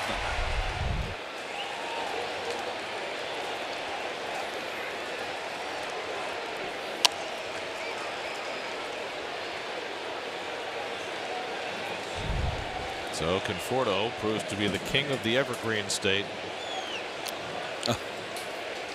It's a home run off his fellow Washington State native. Here's Flores. And Voth bounces one, and I'm a little surprised Voth is still in this game. They're trying to nurse him through this 5th inning, now down 6-0. Well, I think he's going to eat some innings up. He is the leadoff hitter next inning. So this is it. I mean, they've had warm-up action up the entire inning. It's 6-0 right now. They're just going to try to hope he gets through it. May not. Flores continues with the base hit. I frankly thought that they were going to take him out after the 2 walks, but I mean, they had Miller ready to go, but pushing Voth a little harder. Now he's up to 95 pitches, and he's given up 4 straight base runners now. 2 walks, a home run, and now a single for Flores. Wilmer's 2nd hit of the day. So the Mets, after scoring 4 runs last night, which felt like a major bonanza, they have 6 runs and 7 hits today. And Conforto able to smile after hitting his 11th home run in the midst of what has been a very difficult July.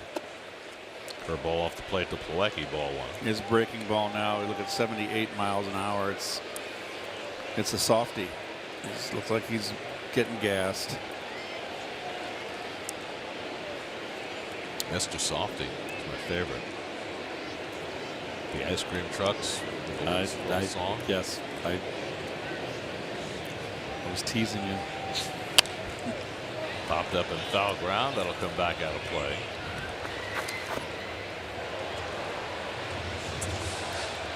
They have Mr. Softy in California? Yes, I thought yes, they did. It was just in New York. Oh boy, another big scoring game right there, huh? Tampa Bay. That's the last team you'd expect. Tampa Bay scored 8 runs last night and lost, so they're making sure of it today. They've scored 19 in Minnesota.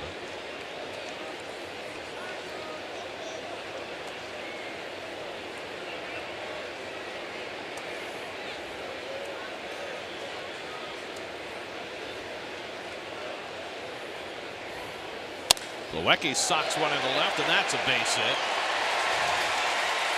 Well, Austin Voth looks long since done. But Davey Martinez kind of hanging him out to dry in his first major league start. He's going to send his pitching coach Derek Lilliquist down, so looks like Voth is going to stay in for some more. He's trying to get 5 out of him. It's almost like conceding this game. I mean, if there were 2 out, I could understand, but there's only 1 out. Wander Suero is going to get up now in the Nationals bullpen. They had Justin Miller up before. Both struck out Nimmo to start the inning, but he walked Cabrera, walked Bautista. Conforto hit a 3-run homer. Now Flores and Plawecki have followed with base hits. Getting hurt on the breaking ball. It's lazy.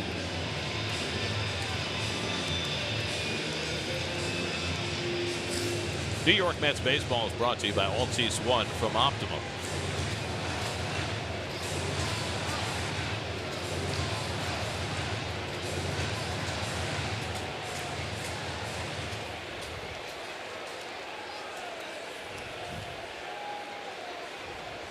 Here's Mr. Softy. Just like I remember him. I didn't know we had a Mr. Softy stand in the ballpark. How come you never told me that? I did not know myself, Garrett. Oh. I would never keep anything from you. Has that been there all these years? No. I have no idea. Somebody run out. Get me one. Here's Reyes. I mean, I go myself. That's toward the hole, and Reyes has a base hit. Flores being waved around. Here comes the throw by Eaton to the plate. Not in time. Reyes adds an RBI single, his second hit of the day, and it's 7-0 New York.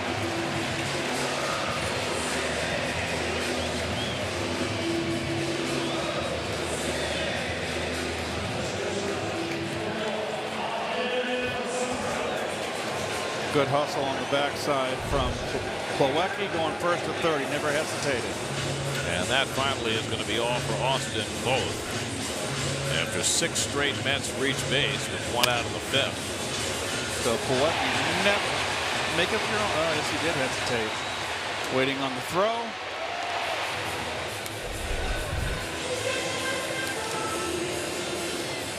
So Davey Martinez making a double switch. Call to the bullpen brought to you by Memorial Sloan Kettering Cancer Center. 7-0 Mets in the 5th. We'll be right back.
At 9th, and rookie right-hander Wander Suero comes on pitch.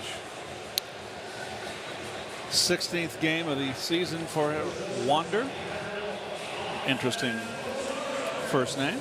Splits are backwards so far, better against the lefties than against the righties. 6 of 6 against inherited runners. Here's Rosario. Last 6 Mets have all reached base. Austin Voth goes 4 1/3 in his big league debut. 9 hits, 7 runs so far, 3 walks, 3 strikeouts, a home run. Rosario drove in the first Met run today. A single to right and a 3-run second. Mets have scored 4 in this 5th. And Suero with that cutter gets ahead 0-1. Suero, 26 years old, from the Dominican Republic. One of those guys who throws the natural cutter.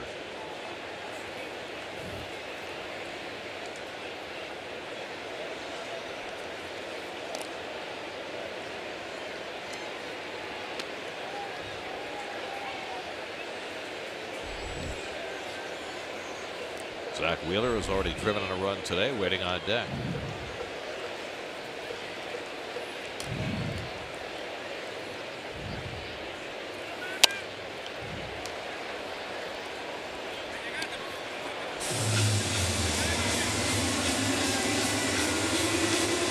Tough outing for young Voth.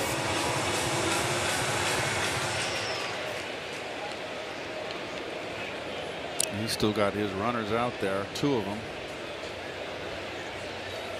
He's already got 7 charged in. In the air to right, tagging is Plawecki, not very deep though, and Eaton makes the catch, and Plawecki will stay put. And that's the second out. So Suero comes in and retires his first batter. And now Zach Wheeler will come to bat with first and third and 2 out. Oh, look at this. Oh my gosh. This is awesome. And he did it so quickly. Oh, Russ. I mean, you ask and you receive. Mr. Softy. It's even in the Mr. Softy Cup. Oh, they brought the music. It's like I'm a kid again. Keith, you're going to have to talk now. All you kids at home, you should have come to the game. You could have had a Mr. Softy. And with the orange and blue sprinkles, you know, the fans are true to the orange and blue. Yes, they are. This is really an unexpected treat on a Saturday. I mean, it was enough of a treat just to come to the ball game and hang out with you, Keith. But Mr. Softy, too. This will be my dessert. I will not have dessert at dinner tonight. Wheeler grounds one down to first. Adams makes the play to end the inning, but the Mets put up a 4 spot in the bottom of the 5th. 7-0 lead. Let's go to break with Mr. Softy.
Nationals in-game box brought to you by Nissan. Shop ChooseNissan.com.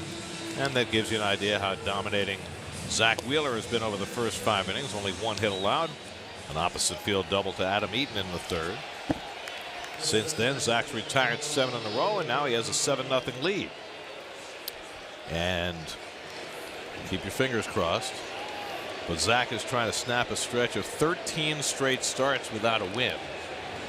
It's the longest stretch of starts without a win since Masato Yoshi in 1998, who had 14 straight without a win. 3rd time around the batting order, Eaton leads off, and he takes a fastball for a strike.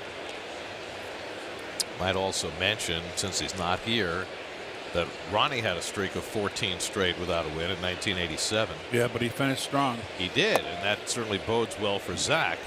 Ronnie went 14 straight without a win and then closed out that season 10-2 over his last 14. That was the year that Doc did not break camp with us, and after the World Series, and we started the season without Doc as he went into rehab, of course. And Roger McDowell we lost the last week with appendicitis, had to go for emergency surgery. Well, you lost every starting pitcher that year. Ronnie was the last guy standing. And then he broke his thumb in September. Eaton goes around on the half swing. Good curveball by Wheeler to strike him out.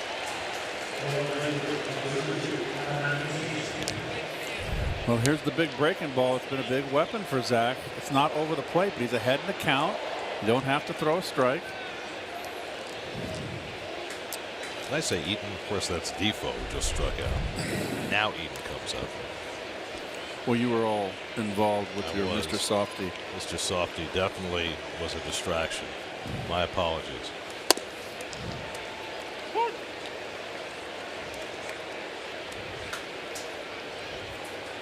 Al's pretending on camera too that he doesn't want a bite of on Mr. Softy.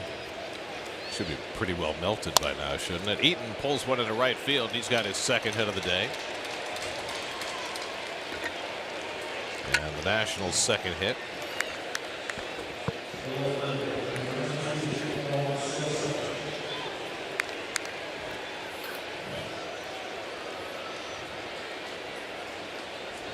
So 1 out and 1 on. Now Juan Soto has been up twice and grounded out both times.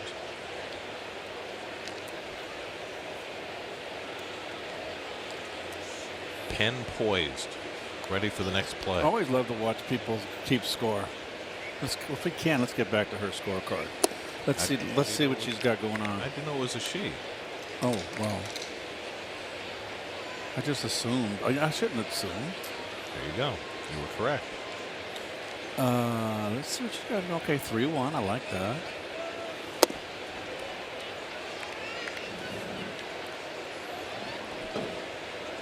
Let's see if she puts.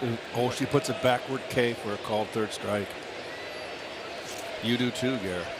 I do, don't you? I put a K with a small c. Sure. We have a call. We got to have a called third strike today because she does. Or was I not paying attention and didn't put it? Well, there was one in the last inning. Well, we'll just do this. Look at the first hitter. I just did it there. In the first inning. That's how I do my called third strike. KC. So it's strikeout call. It's like Kansas City. Pulled down at first, just foul.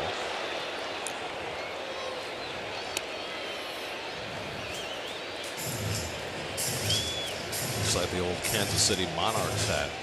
That K with small c. Small c. Could be Irish. McCracken. With the small c, with the K instead of the M.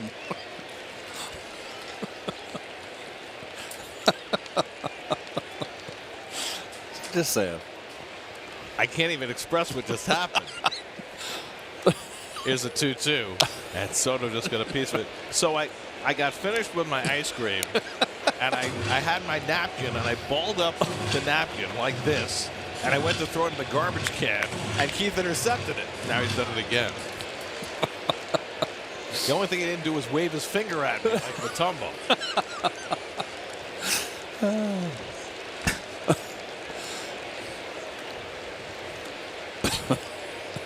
You are truly a man of many talents. Oh, well, there you go. A home run. Softy. Oh, that's kind of cute. I mean, the Apple Bowl is nice. Yeah. Take that home as a souvenir, I would assume, right? But the Mr. Softy Cup for me was very nostalgic.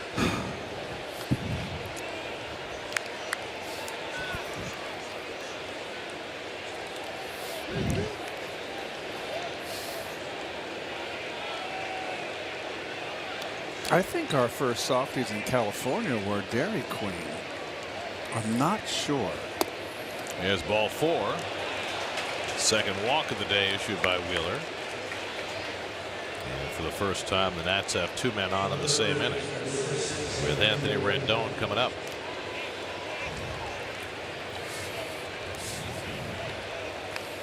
Rendon has walked and grounded out, or walked and popped up, excuse me, 0 for 1. It's such an unusual event for a Mets pitcher, working with a substantial lead. We've talked all the time about DeGrom season and how he's thrown virtually every pitch under duress because the score is always close. Well, it's really been true of most of the staff for most of the year. Slider to start him off, 0-1.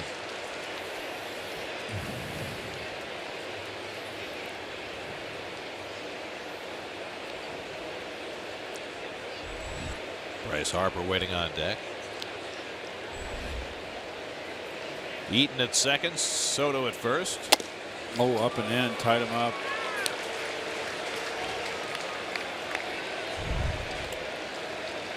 They just beat him big time right there.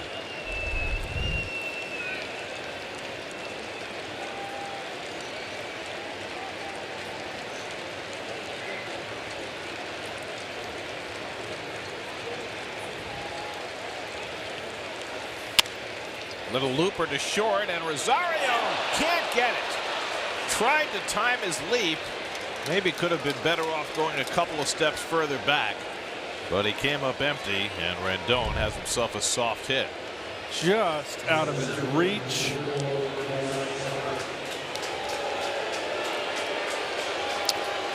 And Plawecki's going to go to the mound. And here is a big at bat right here for the Nationals as well as the Mets.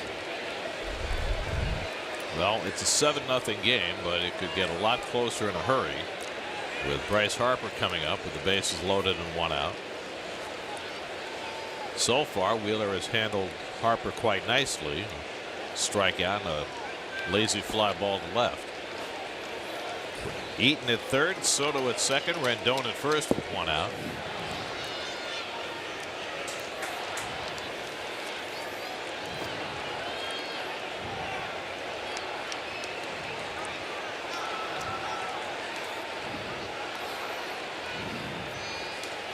And the first pitch curveball. Strike 1. 12-6 hook on the outside corner knees. I mean, is that one of those situations where Harper went up there thinking I'm going to swing the bat first pitch no matter It's what? not good pitch selection, that's for sure. And I'm up here sitting down, so you don't know how Harper feels at the plate. I just keep the ball away from him. And a knee-high fastball at 99 miles an hour gets Wheeler ahead 0-2.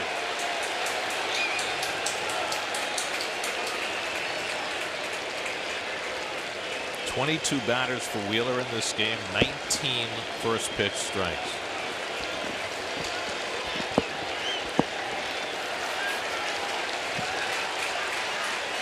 .02 to Harper, and he fouls it off. And go up and away out of the strike zone with an extra something special fastball right here. Put a little extra mustard on it and see if you can get him to fish. Chase it. Matt Adams on deck.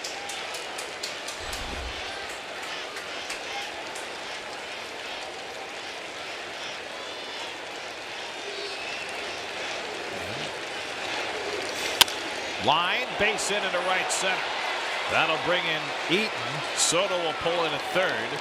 Harper drives in a run on an 0-2 pitch with the third hit of the inning for the Nationals, and they get on the board. It's now 7-1. I don't even know why you would want to pitch Harper inside. He's pulling off the plate and just keep the ball away. Plus you risk a grand slam, and he's just been trying to lift. That's really an impressive base hit right here, 0-2. This is not a bad pitch. If you get that ball down the knees, he drops the barrel. It's a grand slam. He got it up belt high. Held him to a single here, but the way Harper's been swinging and pulling away from the plate, just keep the ball away from him. Dave Allen visiting the mound to talk to Wheeler, who has finally cracked here in the 6th inning after throwing 5 scoreless. Mets will get the bullpen going. Anthony Swarzak will start to throw as Wheeler takes on Matt Adams with the bases loaded.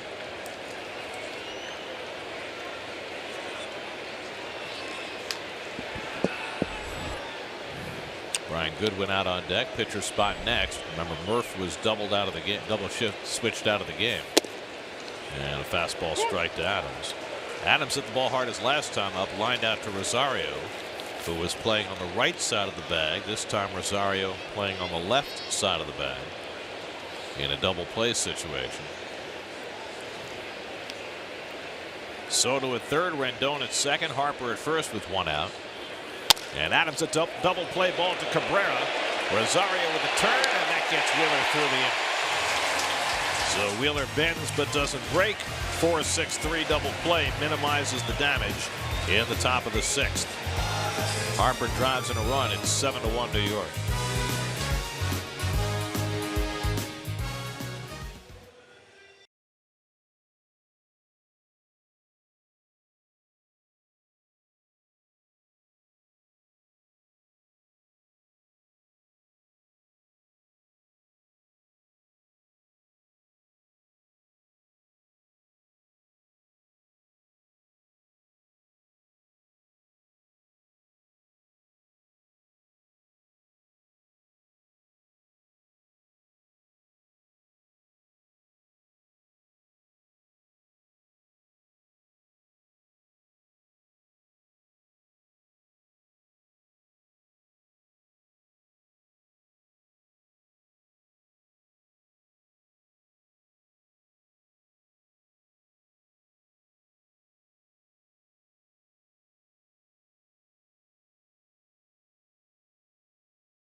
On.com, Michael Conforto with a big hit, a 3-run homer, but the Mets bunching hits today.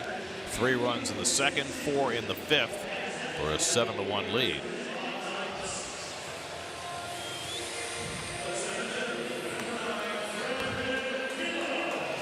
Wander Suero, who came in to get the final 2 outs in the fifth, stays on for the sixth to face the top of the Mets batting order.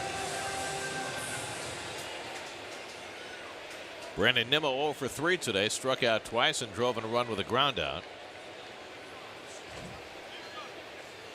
It'll be Nimmo, Cabrera, and Bautista for the Mets in the sixth. And a little check swing tapper. Suero lets it go for Kieboom, and Kieboom makes the play, getting Nimmo by a hair for the first out.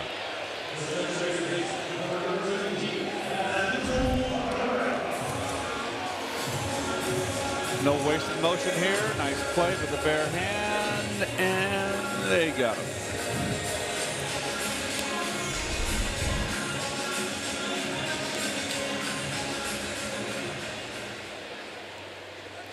Gotta be careful if you blow bubbles in that mask. Yes. If you get stuck. Here's Cabrera, who's been on base twice today with a single and a walk. He's scored a run, 1 for 2. 4 for 9 in this series. And he takes the cutter low and in for ball 1. Austin Voth in his big league debut went 4 1/3, allowed 7 runs, 9 hits, 3 walks, 3 strikeouts, a home run. So he will not become the 5th pitcher to beat the Mets this year, making his major league debut. Mets have already had that happen to them 4 times this year. There are only 2 other teams in the last 80 years who had had 4 pitchers get a victory against them in their big league debut. Suero's not a hard thrower.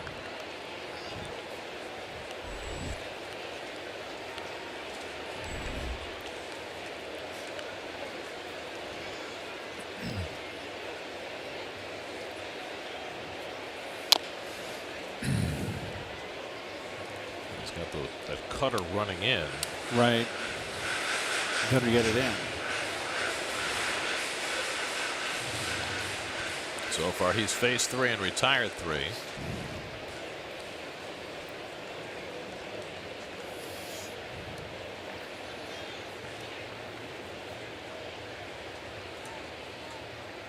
Two coming, and that cutter misses inside. 3-2.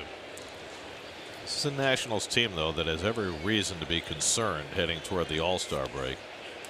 They should be getting Steven Strasburg back before too long after the break. Strasburg's been out for about 5 weeks now, and their starting pitching, other than Scherzer, has really struggled in his absence. Gio Gonzalez hasn't been great. Roark's suffering through a really bad year.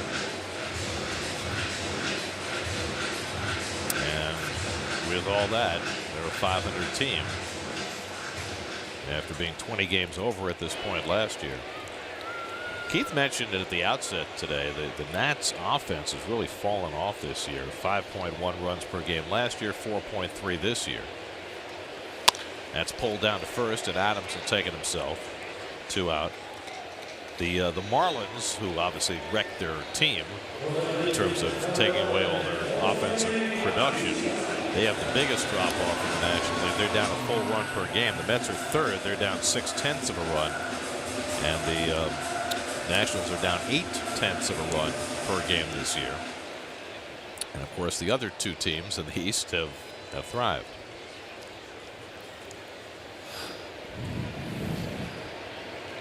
Atlanta right now is going through a bit of a little hiccup there offensively. They're getting shut out again today in the 7th.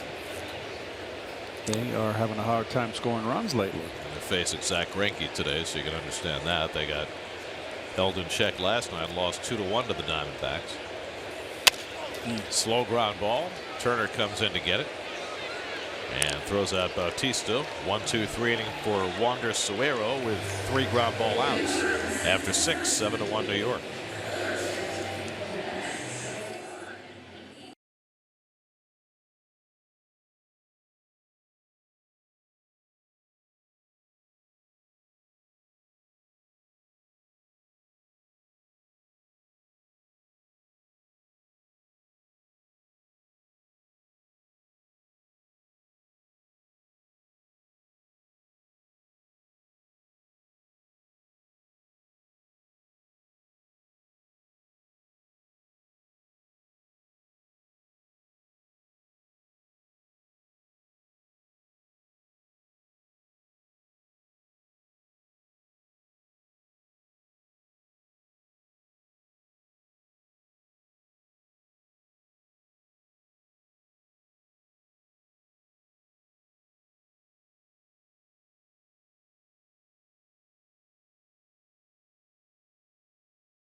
The final game before the All-Star break, right back on Pix 11. And then after the break, Mets are at Yankee Stadium for the weekend. It should have DeGrom, Syndergaard, and Matz in some order for that first series out of the break. Meanwhile, Zach Wheeler has been brilliant through 6 innings, allowed just a run on 4 hits. Should be fun. Suero's going to hit. Why not? Uncle. Well, he's faced 5 and retired 5, so figure why not keep him in the game. First career plate appearance for Wander Suero. So the Mets aren't the only team that has their relief pitchers back. Although the Mets may have done that in excessive fashion this year.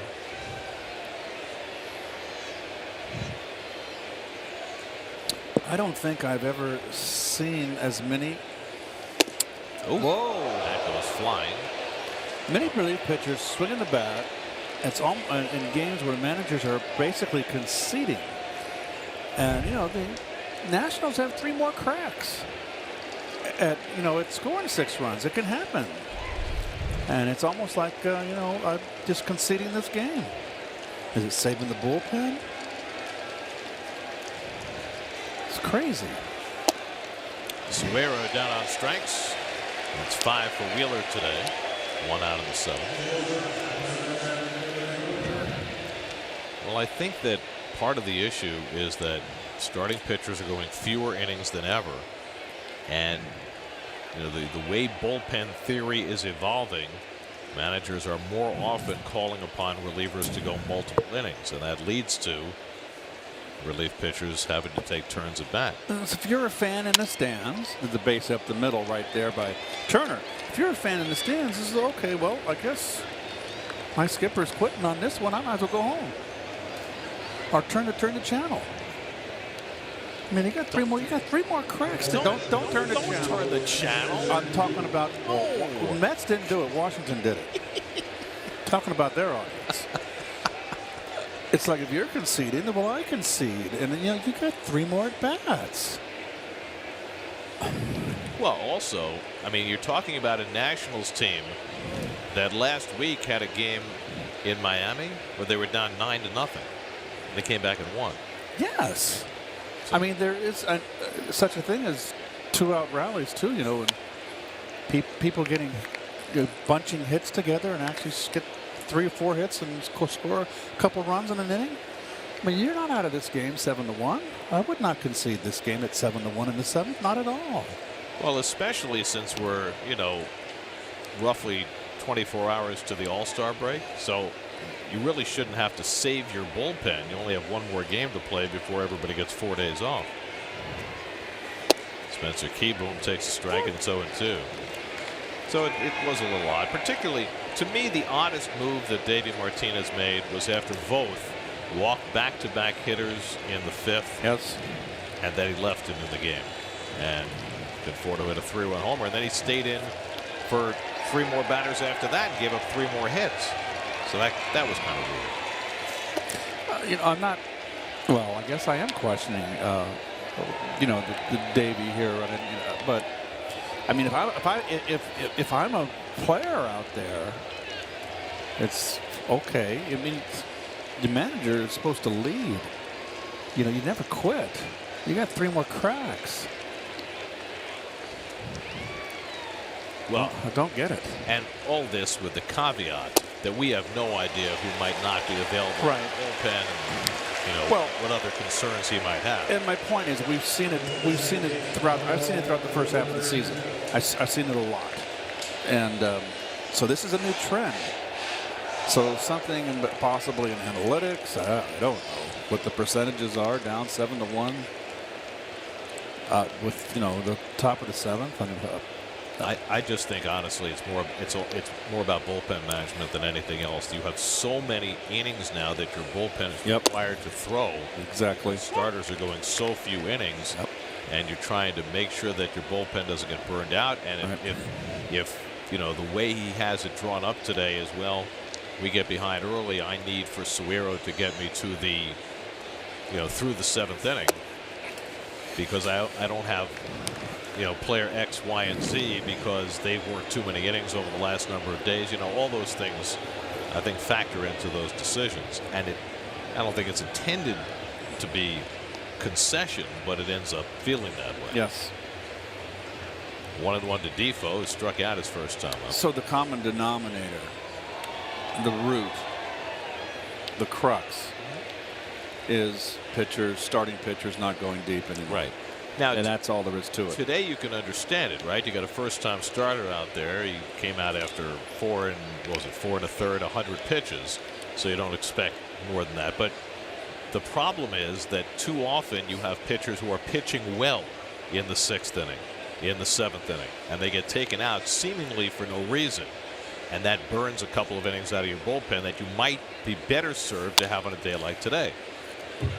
It all is cumulative over the course of, the first 90+ games. You make the manager's job so much easier. There's not, you got 8 guys, 7 to 8 guys in the bullpen. Not all of them. You're not going to have 7 to 8 guys that are all quality.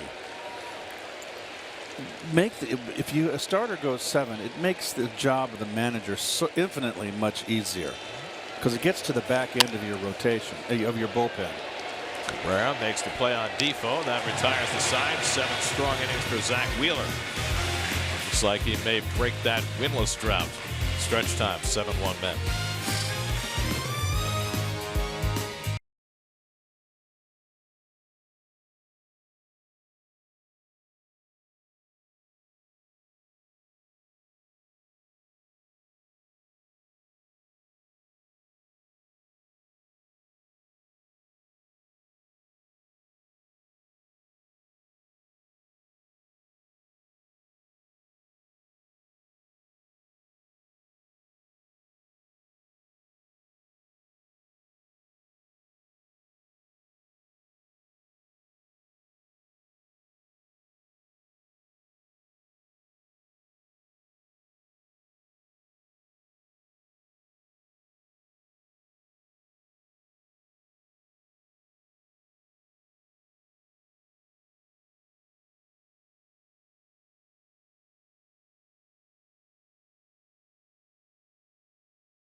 On Pix11.com or download the Pix11 app for mobile devices. Michael Conforto leads off the home 7th. Conforto busted this game open with a 3-run homer in the 5th inning. His 11th home run of the year. Turned a 3-0 game into a 6-0 game. That was against Austin Voth, the starter. Now Wander Suero has retired 5 in a row, and he gets ahead on Conforto 0-2. Flores and Plawecki to follow for the Mets in the home 7th. Mets 7 runs, 9 hits. The Nats 1 run, 5 hits.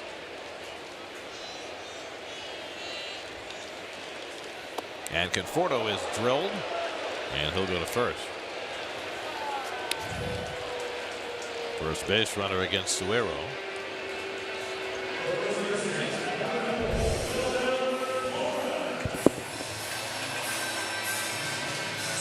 Front foot. Got a little on top of that one, I think, Gare.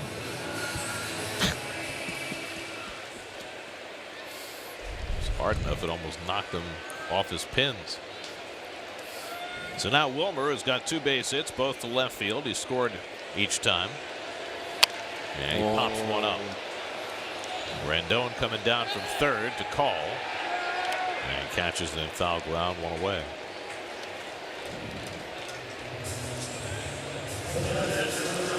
So Wilmer's retired, 1 out and 1 on. Now Kevin Plawecki. Plawecki is 2 for 3, single to right, single to left. 2 for 8 in this series. Excuse me, 4 for 8 in this series. That's 2 plus 2. That's 4. Always has been. Has been for years. Mets are trying to do something they haven't done since the middle of May, and that is win back-to-back home games. You're going to go back to their sweep of the Diamondbacks. May 19th through the 21st, or 18th through the 20th, and then the next game against Miami, the last time they had consecutive wins.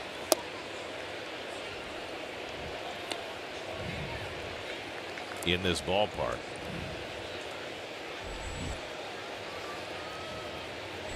Jose Reyes has a couple of hits today. He's on deck.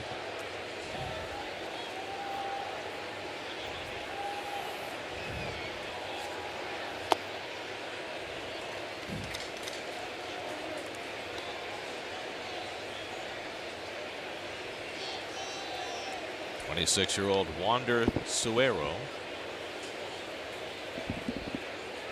I think he's our first Wander. He had Wandy Rodriguez, yeah. right? Pirates. Pretty good little lefty. Astros too, right? Yep.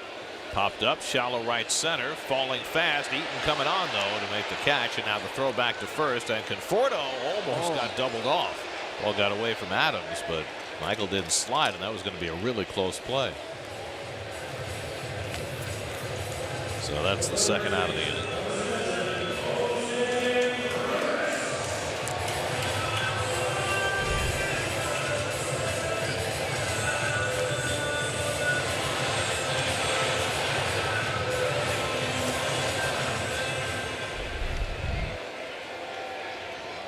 So 2 out, Conforto still at first, and now Reyes had an infield chopper for a base hit in the second. That set the stage for the Mets' 3-run second inning.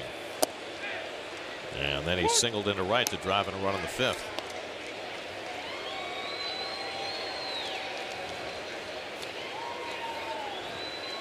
Before those 2 base hits, both of which came with a runner in scoring position, Reyes had been 1 for 24 all season with runners in scoring position. But he has 2 hits in those spots today.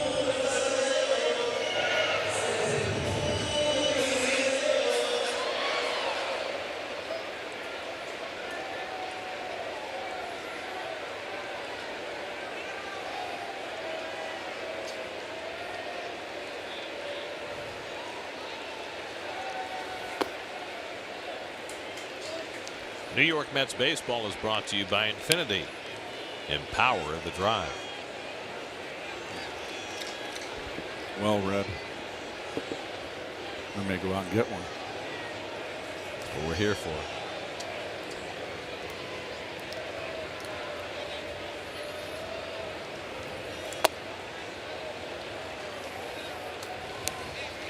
Two and two to Reyes. Jerry Blevins is up in the Mets bullpen. Wheeler has thrown 96 pitches through 7 innings. Did not see whether he got a handshake in the dugout after the last inning, but you would think he'd be good to go for the 8th. And the cutter strikes out Reyes to end the inning. An impressive 2 2/3 for Wander Suero. 7-1 Mets going to the 8th.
Good. 95 pitches. Will he finish the inning? Looks like Jerry Blevins up in the bullpen. Well, whether he finishes it may depend on how he starts it. Well, there's only one left-hander in the Met bullpen, so I couldn't have got that wrong. Adam Eaton 2 for 3 today, and now 3 for 4 as he leads off the 8th inning with a base hit. And that may hasten Wheeler's exit. Got another left-hand hitter coming up in Juan Soto. But he'll get Soto, it would appear, and then Rendon, and then perhaps Blevins for Harper again, although that didn't work out so well in the first game of the series. Soto today 0 for 2 and a walk, 3 for 11 in this series so far. 6 hits now against Wheeler, who's walked 2 and struck out 6.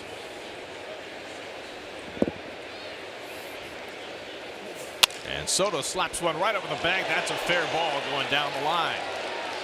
Eaton racing for third. Throw goes to second, and so Soto goes back to first. He was about halfway to second base, and when he saw Conforto unleash that throw, he headed back. So now first and third and nobody out on just 2 pitches. Nice hitting right here. That ball's out of the strike zone. Look at the level. Just a little slap right down the line. A flick of the wrist. Hands back. You're down 6 runs. You're setting the table.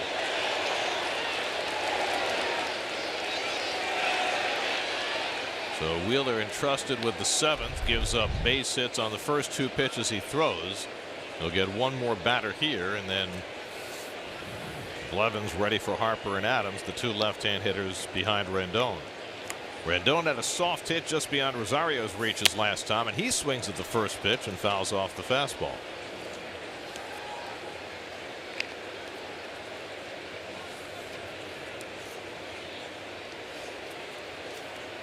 Wheeler has thrown as many as 114 pitches this year, but here he is at 98 and perhaps near the end of the line.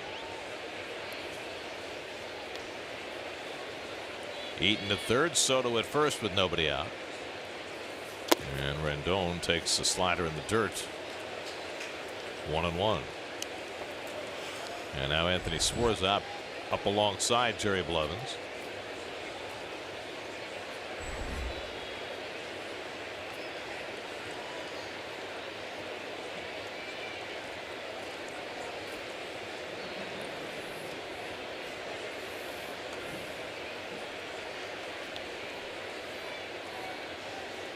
Rendon 5 for 11 in this series with a couple of home runs, and he takes another slider out of the zone. It's 2-1.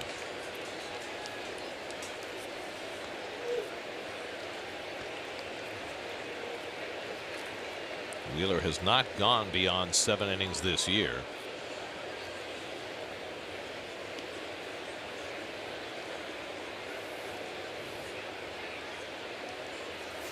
Mm. 2-2 to Rendon.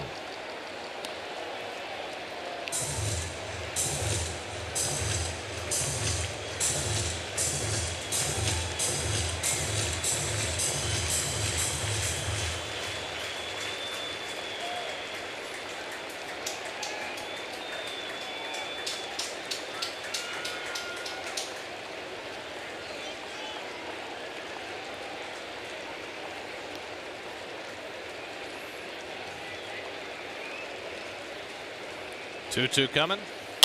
Hit hard down to third. Might be a double play. Reyes hesitates. Now gets the out at second, and then the throw too late. I don't know what Reyes was thinking.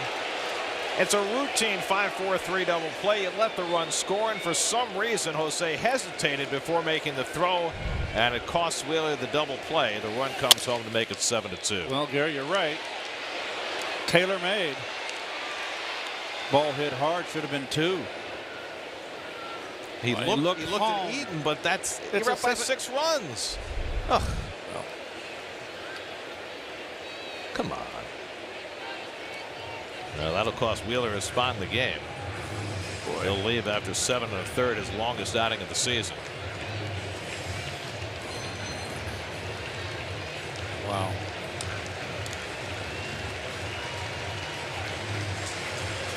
Blevins will come in to face Harper for the 2nd time in the series, it would appear, although Mickey has not yet made a motion. And he's going to leave Wheeler in the game. Excellent. You almost never see that anymore. Manager going to the mound in that spot. Yep. And leaving his starting pitcher in. He's got 102 pitches as well, Gare, and I love it. Cannot lose this game with a home run. Well, come on, finish it. Let's go. You're going to pick. You got 2 lefties. Get them out. Well, and particularly in view of the fact that Blevins gave up a home run to Harper earlier in the series, why not let Zach try and get out of the inning? 5-run lead. Harper had a base hit to drive in the first Nationals run, and he takes low and away for ball 1.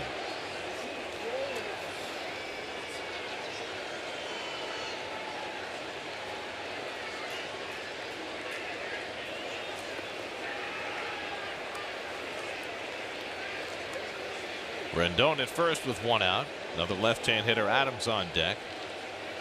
And Harper takes one on the corner. He didn't think so. 1-1.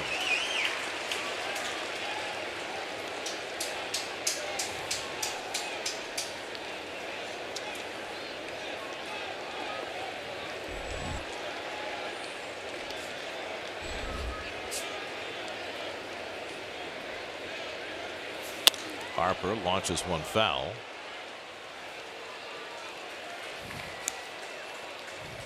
That ball come down yet? There it goes. Yep. Just tear him down. It disappears from our view when it goes up that high. Yep. And it was up there forever.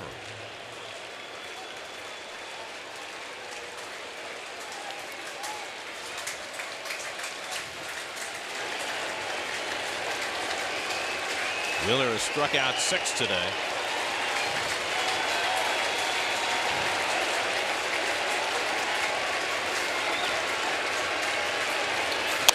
Little number, and that'll go foul.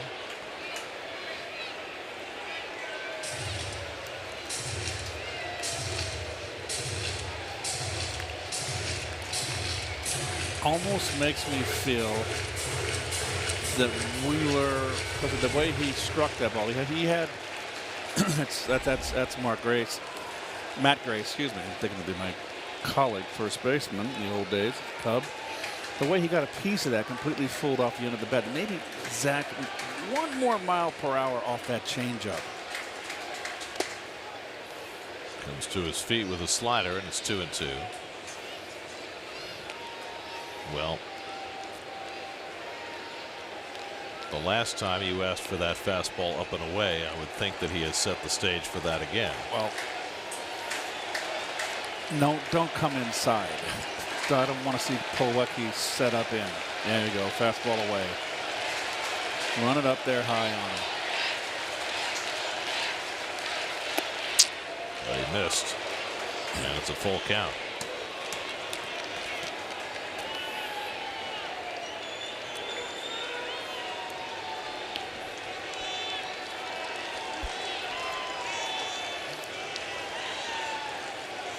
Deep breath. Back to the splitter. Rendon at first with 1 out. 3-2 to Harper. Struck him out.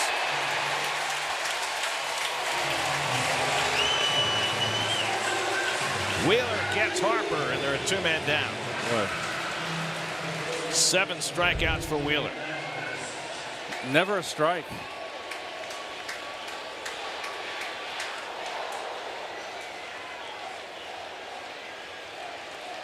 Totally out in front, totally fooled. So now 2 out. Rendon at first, and here's Matt Adams, who's 0 for 3.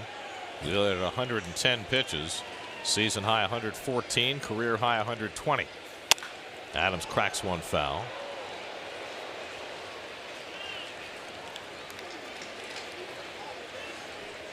Adams today is flied out, lined out, and then in the 6th, when the Nats got their first run, Wheeler got a huge double play ball from Adams to end that inning.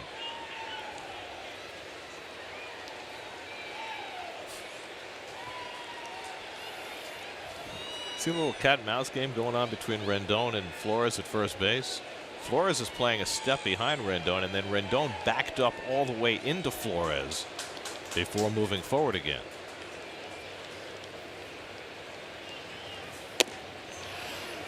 Just off the corner at 97 miles an hour, still throwing gas in the 8th inning. Well, Mickey Callaway is making him reach back for something extra. This is his last man right here. Go get him. Brian Goodwin on deck to pinch hit if Adams keeps it going. And the curveball hit in the air deep down the right field corner. Bautista near the wall, and it's a home run. That ball cleared the orange line. A 2-run homer for Matt Adams. And just like that, the Nats are back in this game at 7-4. So Wheeler could not quite seal the deal in the 8th inning. Adams' second home run of the series, his 15th of the year. He got a curveball and just cleared the orange line in right field. The Mets are going to wait to see if they want the umpires to check it out.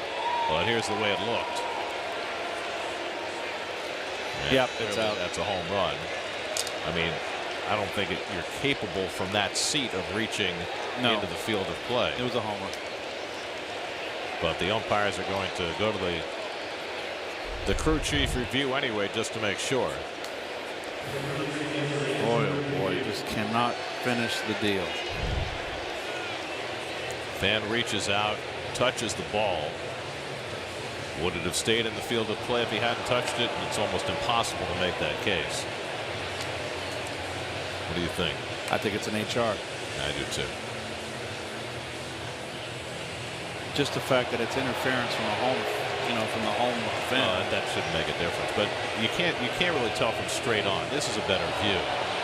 You can see that the ball was clearly going to clear the wall. Yes. It's about what would have happened had the fan not touched the ball. Would it have cleared the orange line, or would it not have? And that's totally in the judgment of the replay umpires right now. And they've already come to a quick decision, and it remains a home run. Yes. And that's going to be it for Zach. Unfortunately, gosh darn, I'd love to see him finish this. And I do think that this is what Mickey Callaway meant when he wants to change the culture here, asking of his starters to go deeper in a game, and I'm behind him 100%. Well, Wheeler's longest outing of the year. It didn't end well, but he had enough of a cushion that he leaves with a 3-run lead.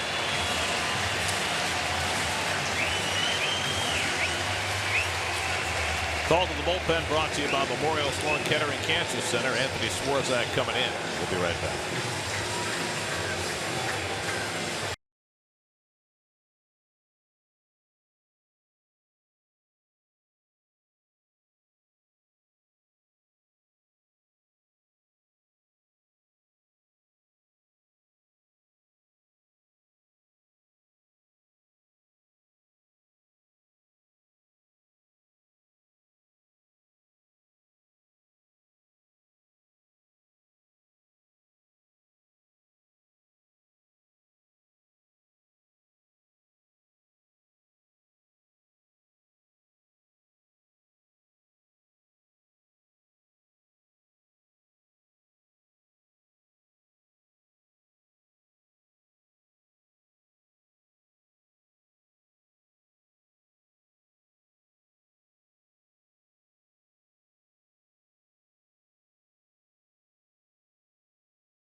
Anthony Swarzak comes on to try and get the final out in the 8th.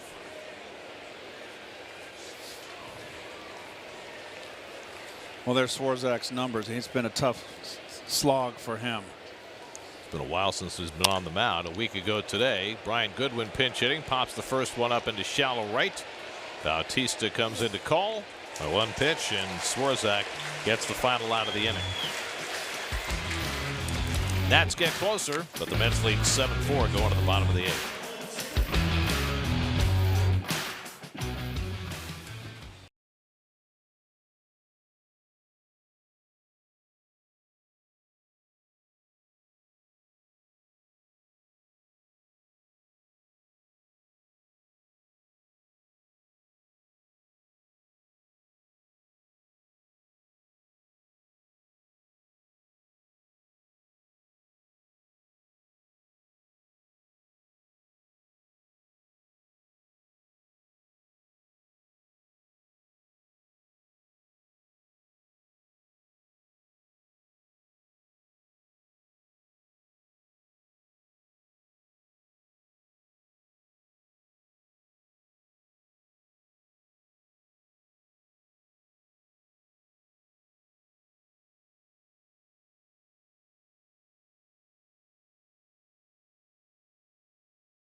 Begins at 12:30 with Spectrum Picks pregame right here on Picks 11, New York's very own.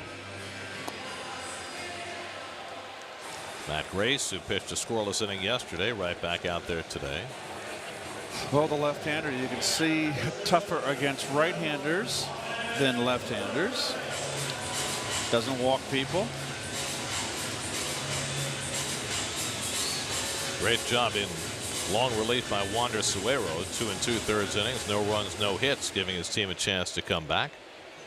Ahmed Rosario leads off in the home 8th inning. Ty Kelly out on deck to pinch hit, and then Brandon Nimmo. Rosario drove in the first Met run today with a single to right in the second. Met scored 3 in the second, 4 in the fifth, all against the starter Austin Voth, who gave up 7 runs in 4 1/3 innings in his big league debut.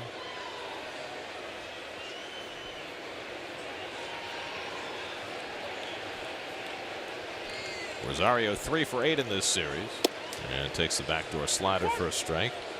1-1. Matt Grace, 29 years old. His 4th year with the Nationals, now pitching in his 28th game this year.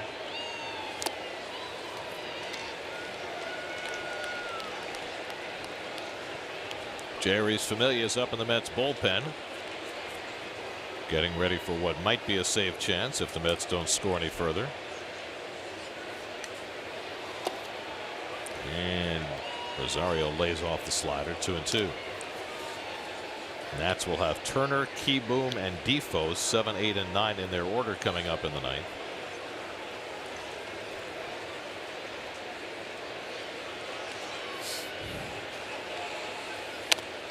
Rosario just got a piece of it.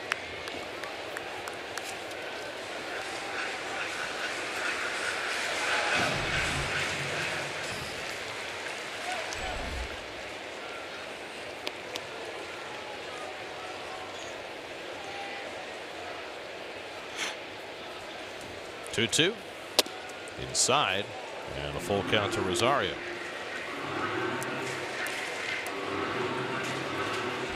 There's Familia. He's been really good lately. He's retired his last 11 hitters. Only 1 hit allowed in his last 6 innings of work.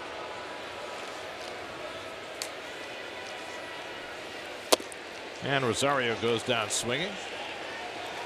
So Grace with a 3-2 slider gets the strikeout, one away.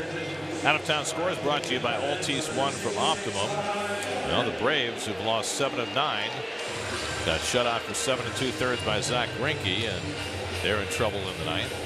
Marlins lead the Phillies behind Trevor Richards 2-0 in the 8th. The Rays got 4 RBIs from Jake Bauers and beat the Twins. And you see the Tigers and the Astros. So here's Kelly, still looking for his first hit in his latest tour of duty with the Mets.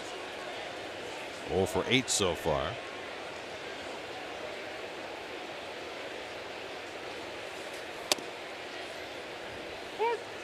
Unless the Nats can rally in the ninth, they're going to fall under 500 again. They just really look lifeless to me.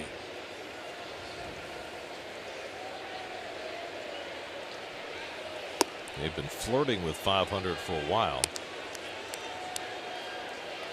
but it's been a while since they were actually under 500. They were as many as 5 under early in the season, but the last time they were under 500 was at 15-16 back on May 2nd. Ground ball toward the hole, and there's a base hit for Kelly, his first big league hit of the season. So Ty finds a hole, and the Mets have a 1-out base runner. Fastball, bell tie, in.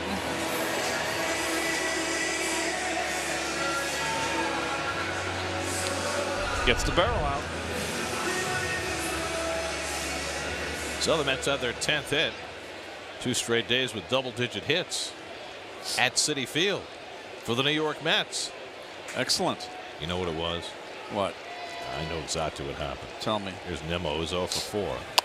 And he flies one into shallow right. Defoe going out. Eaton coming in. Eaton is there. That's the second out. Play of the game brought to you by Spectrum. TV the way you want it. Michael Conforto, 5th inning. 2 on. Clears it. 11th home run of the year for Conforto. That made it 6-0. Mets went up 7-0 before the Nats started to creep back. Remember the other day we mentioned that stat? The Mets had a 207 home batting average for the season. Yes. And it would have been the lowest for any team home batting average if it stayed up for the full season since the 1910 White Sox.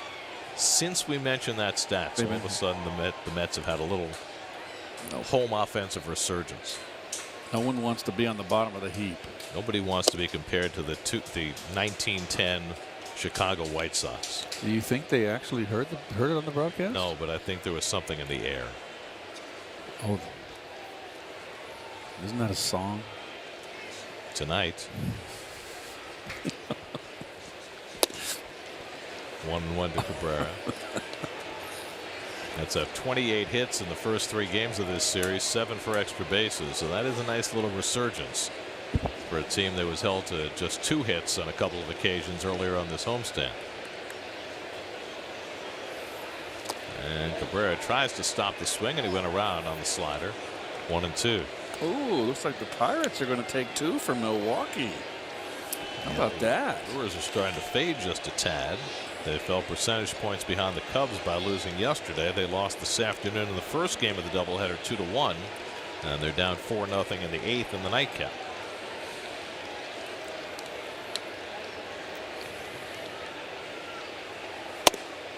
On the inside corner, Cabrera caught looking. Side retired. We head for the 9th. Familia on for the save. Mets up 7-4.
year today.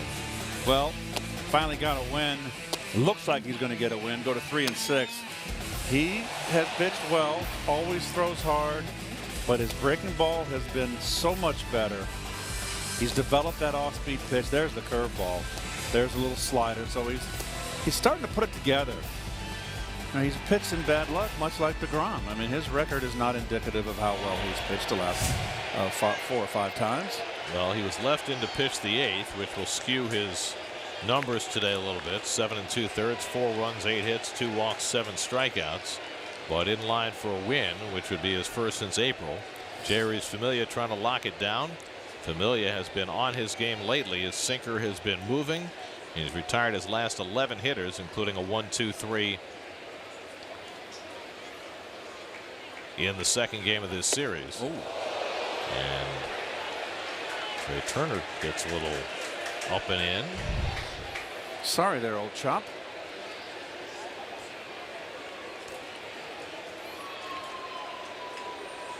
Turner's 1 for 3 today. Had a base hit up the middle his last time up.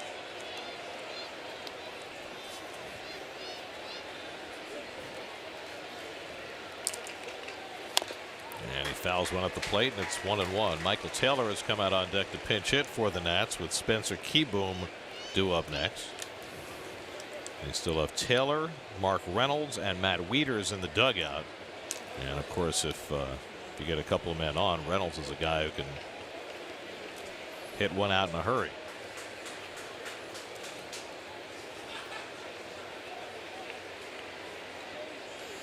One and 1 to Turner, and he lines one to left field. It'll stay up for Conforto. 1 out. Coming up next on Pix 11. Moving on up with the Jeffersons. Hilarious. On SNY, moving straight ahead with WB Mason post-game live. That was a spinoff, the Jeffersons, from our All in the Family. Archie used to drive Mr. Jefferson crazy. What was his first name? George. George. He used to drive George crazy. Here's Michael Taylor to pinch hit. Started the first game of this series, went 1 for 4, but he's had a rough year.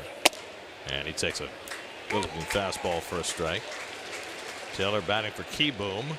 And then Wilmer Defoe is hitting in the 9 hole. He's on deck.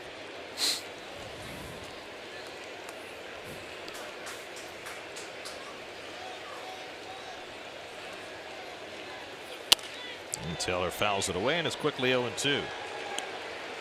Familia bidding for his 17th save of the year.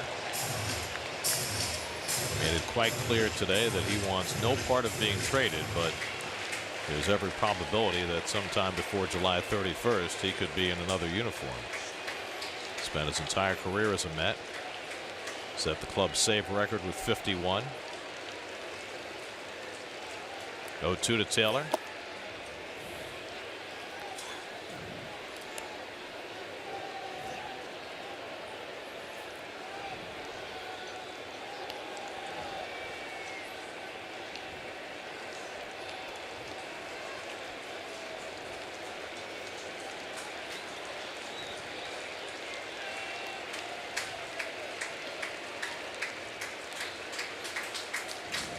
One-two coming. Up and in. 2-2.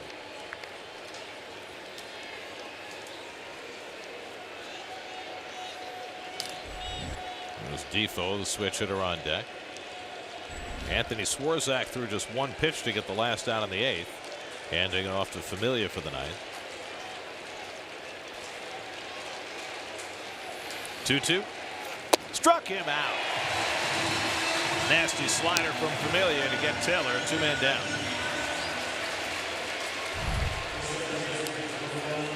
Pulled off on this one and chased.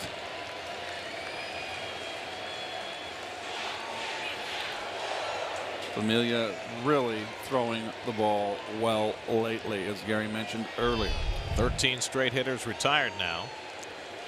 Nats are down to their final out. Wilmer Defoe up for the 3rd time since coming on the double switch. He struck out and grounded out. And the first pitch to Defoe goes to the backstop. If Defoe can keep it going, Adam Eaton, who has 3 hits today, would be next.